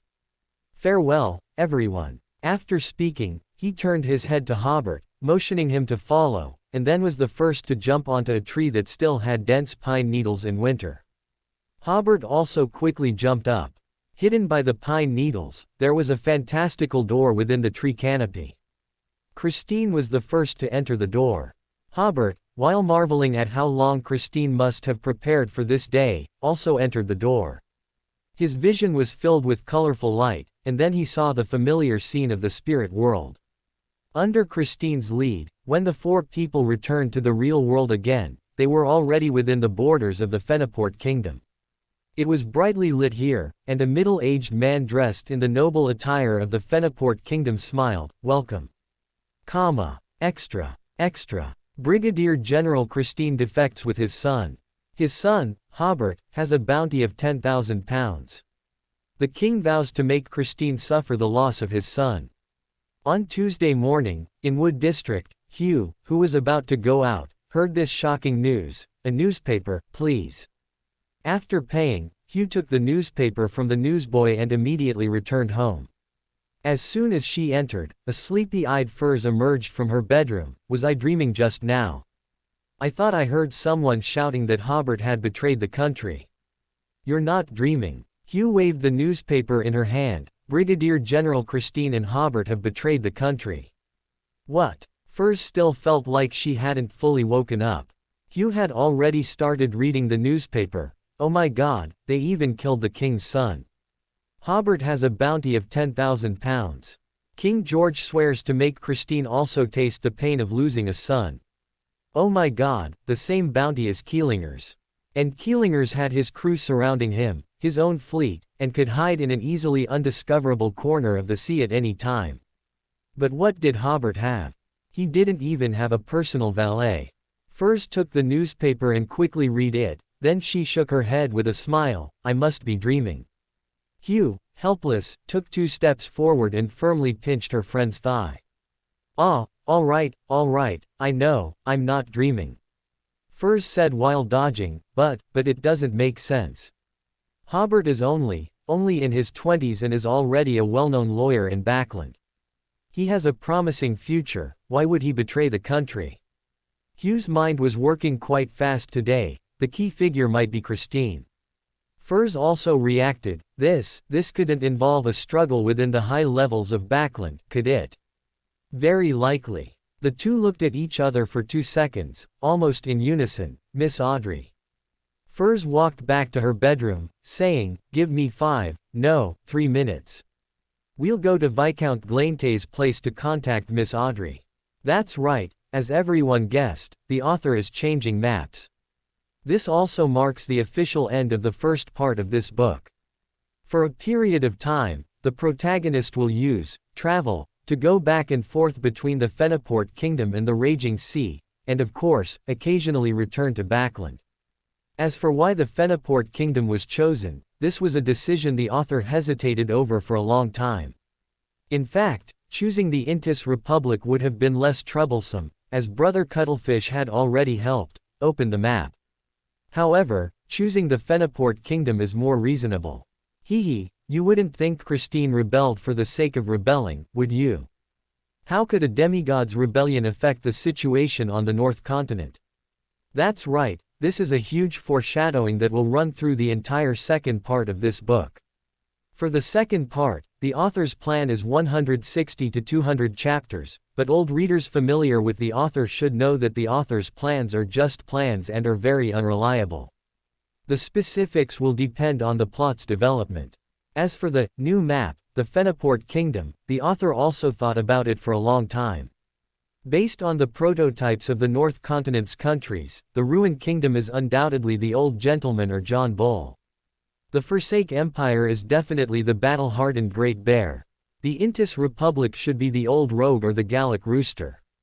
So, the author initially thought the Fenaport Kingdom's prototype was Han's cat, which is why the author started leaning in that direction earlier, for example, the Fenaport ambassador having a toothbrush mustache. But later, as the information the author researched became richer, it was discovered that the Fenaport Kingdom seems to be a combination of Italy and Spain. For example, Fenaport noodles and Fenaport paella seem to point to Italian pasta and Spanish paella, respectively. The country's specialties lean towards Italy, and the royal family's surname leans towards Spain. It might just be a combination of two countries, so the author treated it as such. Additionally, in the second part, the protagonist will get married for the first time. This is also the second part explained in a separate chapter, and no further explanations will be given later. The marriage of a Beander is not always for love. Just like Hobert, when he needed a wife, it wasn't because he had a need to marry and have children, but because of the need to role-play, the need to avoid interference from Fenaport nobles, and the need for her to help him manage his family business. Furthermore, Hobert cannot stay in the Fenaport Kingdom forever. When he leaves, his wife will help him continue to manage his properties there. They are more like a deep partnership than a traditional husband and wife. In fact, a husband and wife relationship is also a highly efficient mode of cooperation. Of course, since Hobert still possesses humanity, it's normal for some ambiguous plotlines to occur. At the same time, Hobert must also trust his wife very much. Considering all these conditions, Furs is very suitable. This is a spoiler, isn't it exciting? Finally, thank you again for your continued support. Both the monthly votes and average subscriptions are quite good. The only way the author can repay everyone is to write this book well and treat it seriously. The author bows in gratitude. Backland, Queen's District. Audrey quickly arrived outside Earl Hall's study. She took a deep breath, calmed her emotions, and knocked on the door. "Come in." Audrey pushed open the door. "Sorry, Father, for disturbing you. Is what the newspaper says true?" Hobert. "Brigadier General Christine has committed treason." In the study, besides Earl Hall, there was Audrey's elder brother Hobert, and Earl Hall's good friend, Earl Wolf. Earl Hall knew his daughter was friends with Hobert, so he smiled and said, "My dear, please come in. We were just discussing this matter." From everyone's expressions, Audrey already understood that it was true. Hobert really had committed treason. He said he was busy at the Tarot Club yesterday. Was he busy committing treason? Audrey sat on the soft seat behind her father, and heard Earl Wolf say, I've said it before, some people are too harsh on Christine.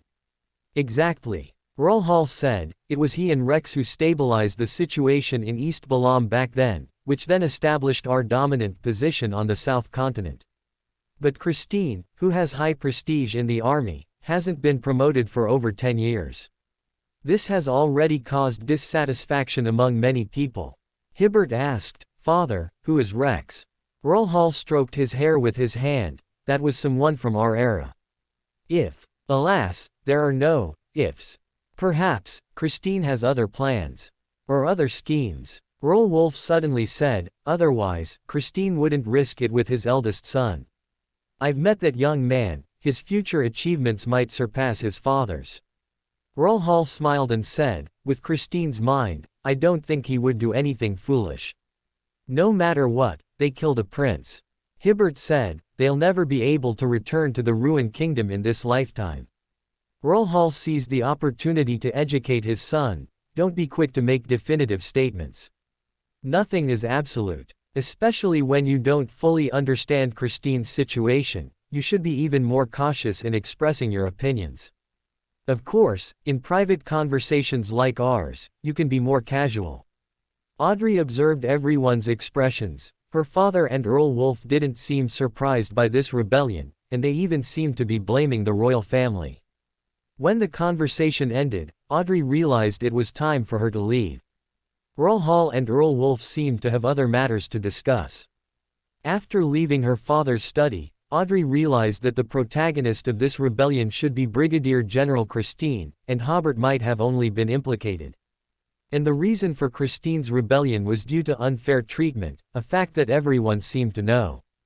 No, she still had to find a way to confirm it. Audrey thought of Hugh and Furs, and she quickly instructed the maid Annie, go and ask for leave for me at the studio. Tell them I have an urgent matter today and no time for art class. She then told another maid, go and prepare the carriage for me. I need to go to Viscount Relint's mansion. Extra. Brigadier General Christine and his son commit treason. His son, Hobert, has a bounty of £10,000 on his head. The king vows to make Christine lose his son. In the Wood District, Jessica, who had just gotten off the public carriage, heard the newsboy's voice. She quickly went to buy a newspaper and opened it to read right there on the street. By the steam, they actually killed a prince. Even Jessica, who disliked nobles, knew the significance of a prince in the ruined kingdom. Treason, Hobert lawyer committed treason. It took Jessica about half a minute to accept this fact. Immediately after, she thought of the several letters Hobert lawyer had left with her. She was about to quicken her pace but forcibly suppressed the thought. Such a major treason case, the royal family would surely launch a series of investigations. Perhaps I am being monitored.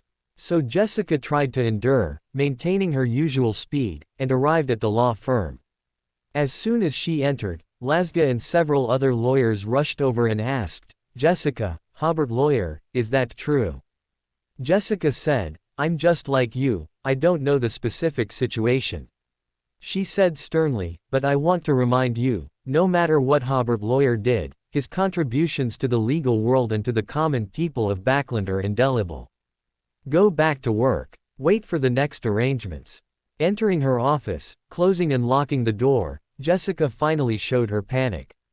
She quickly walked to her desk, found the letters Hobert had left for her, and when she tried to open them with a small knife, she was so flustered that the knife fell to the ground. Picking up the knife, she tried again and finally opened the letter. Jessica read quickly. Jessica, by the time you see this letter, I should have already left Backland. Don't worry about me, I was already planning to leave Backland to seek new development. Give the letter addressed, Barton Lawyer, to Barton Lawyer.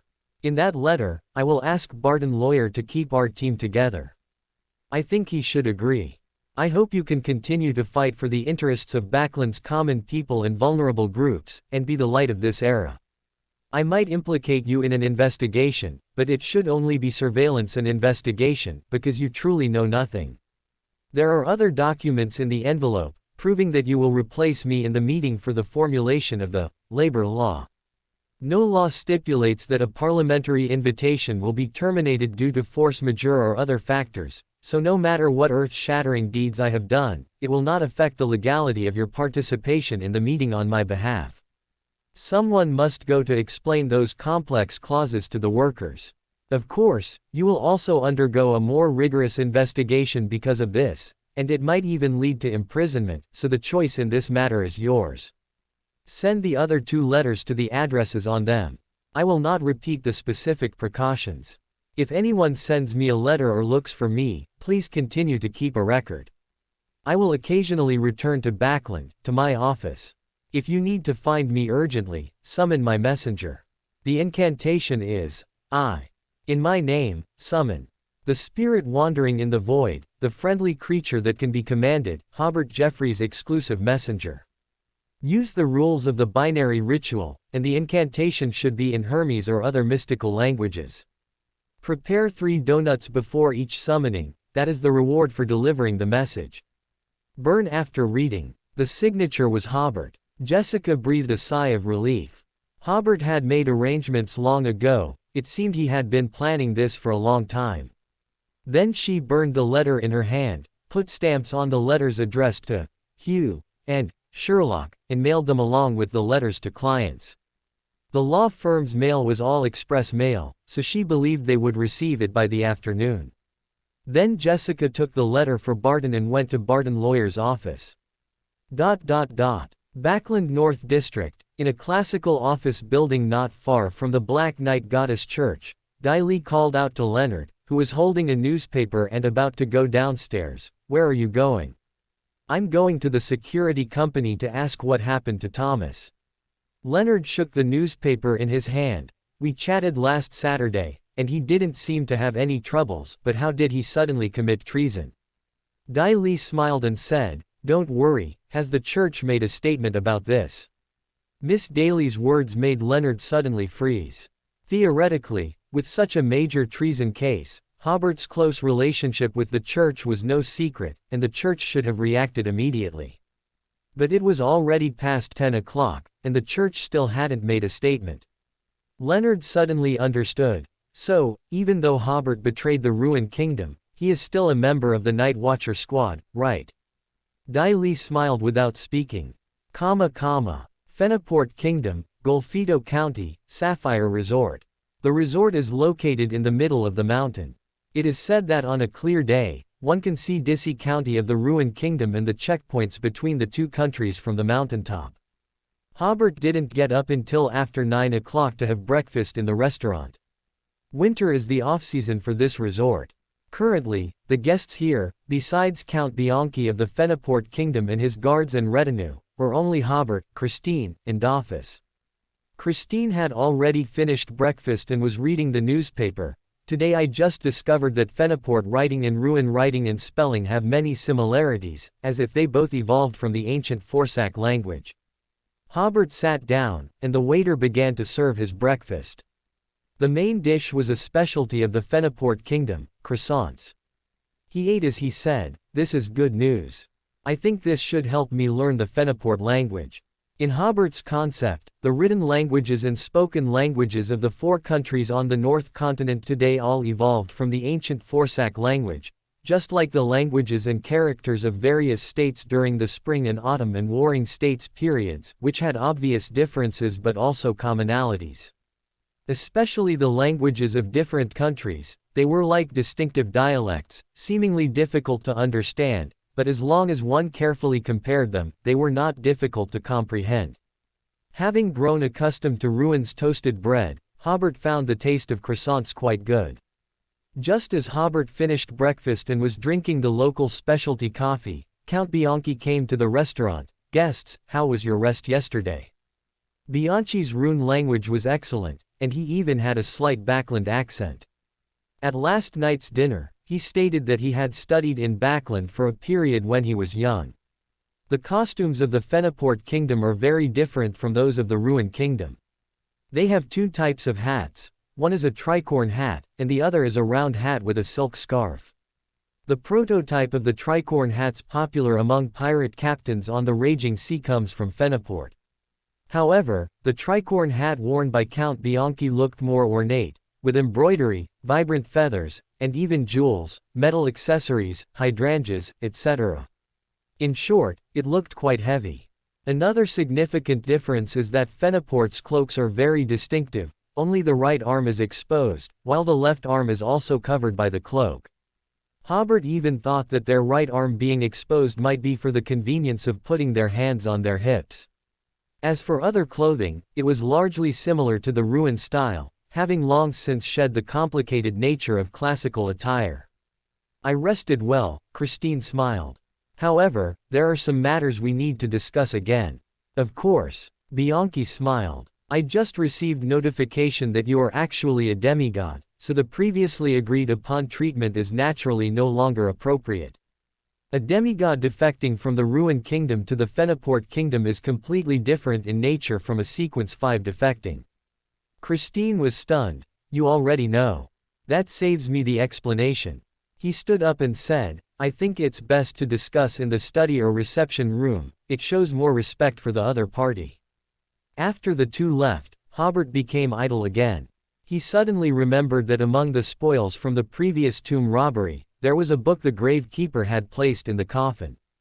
That would be a good way to pass the time, but it was in the country of disorder, surrounded by Count Bianchi's guards, so he would have to find an opportunity to take it out and read it. Backland, Hillston District. Klein, who had a rare day off and had spent the afternoon playing cards at the Crag Club, suddenly heard Hobert being discussed at the next table. Someone said that Hobert, at such a young age, had such a high bounty on his head, and he would have to spend the rest of his life like a canary, living under strict protection. Someone said that the Feneport Kingdom would definitely protect Hobert. As long as he was alive, he could bring shame to the king. Klein hadn't read the newspaper this morning. Hearing everyone discussing Hobert, he finally couldn't help but ask, "Excuse me, which Hobert are you referring to? Which Hobert could it be?"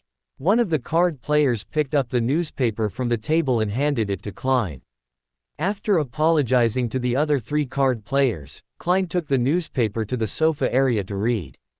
The waiter thoughtfully brought him black tea. Klein took a sip and then spat it out. Treason. The newspaper also had a portrait of Hobert and detailed descriptions of his pupils and hair. Klein could confirm it was the Hobert he knew. Looking further down, he had also killed a prince, which was enough to enrage all patriots in the Ruin Kingdom and might even trigger a war between the Ruin Kingdom and the Feneport Kingdom. As Klein was lost in thought, the waiter came over and said, "Mr. Sherlock, you have received a letter."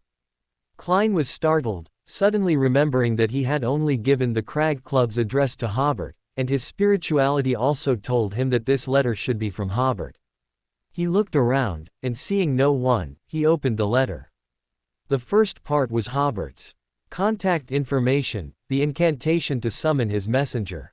This reminded Klein of Miss Daly's messenger. As for why Hobert committed treason, the letter made no mention. What he didn't know was that when Hobert wrote this letter, he also didn't know that in the near future, he would leave Backland in such a way.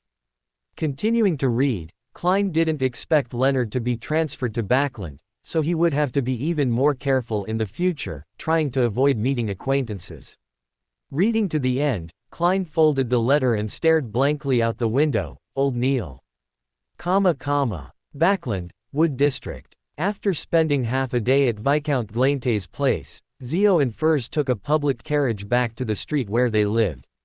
They learned from Miss Audrey that Backland's high society was not very surprised by this defection because they knew about the unfair treatment Christine had suffered for a long time. Moreover, this defection, even with the death of a prince, would not cause a war between the two countries. The Rune royal family would only summon the Feneport ambassador to protest. Audrey's reason was that everyone in the Ruin Kingdom now hated war. Also, if this defection were to cause severe consequences, her father would not be chatting calmly with friends at home. Upon entering, Zio checked the mailbox and found a letter inside. For more thrilling fanfiction stories like this, check out my channel Fanfic Audiobook. Dive into epic adventures, mysterious realms, and legendary journeys brought to life through immersive storytelling. Don't forget to like, share, and subscribe for more amazing audiobooks.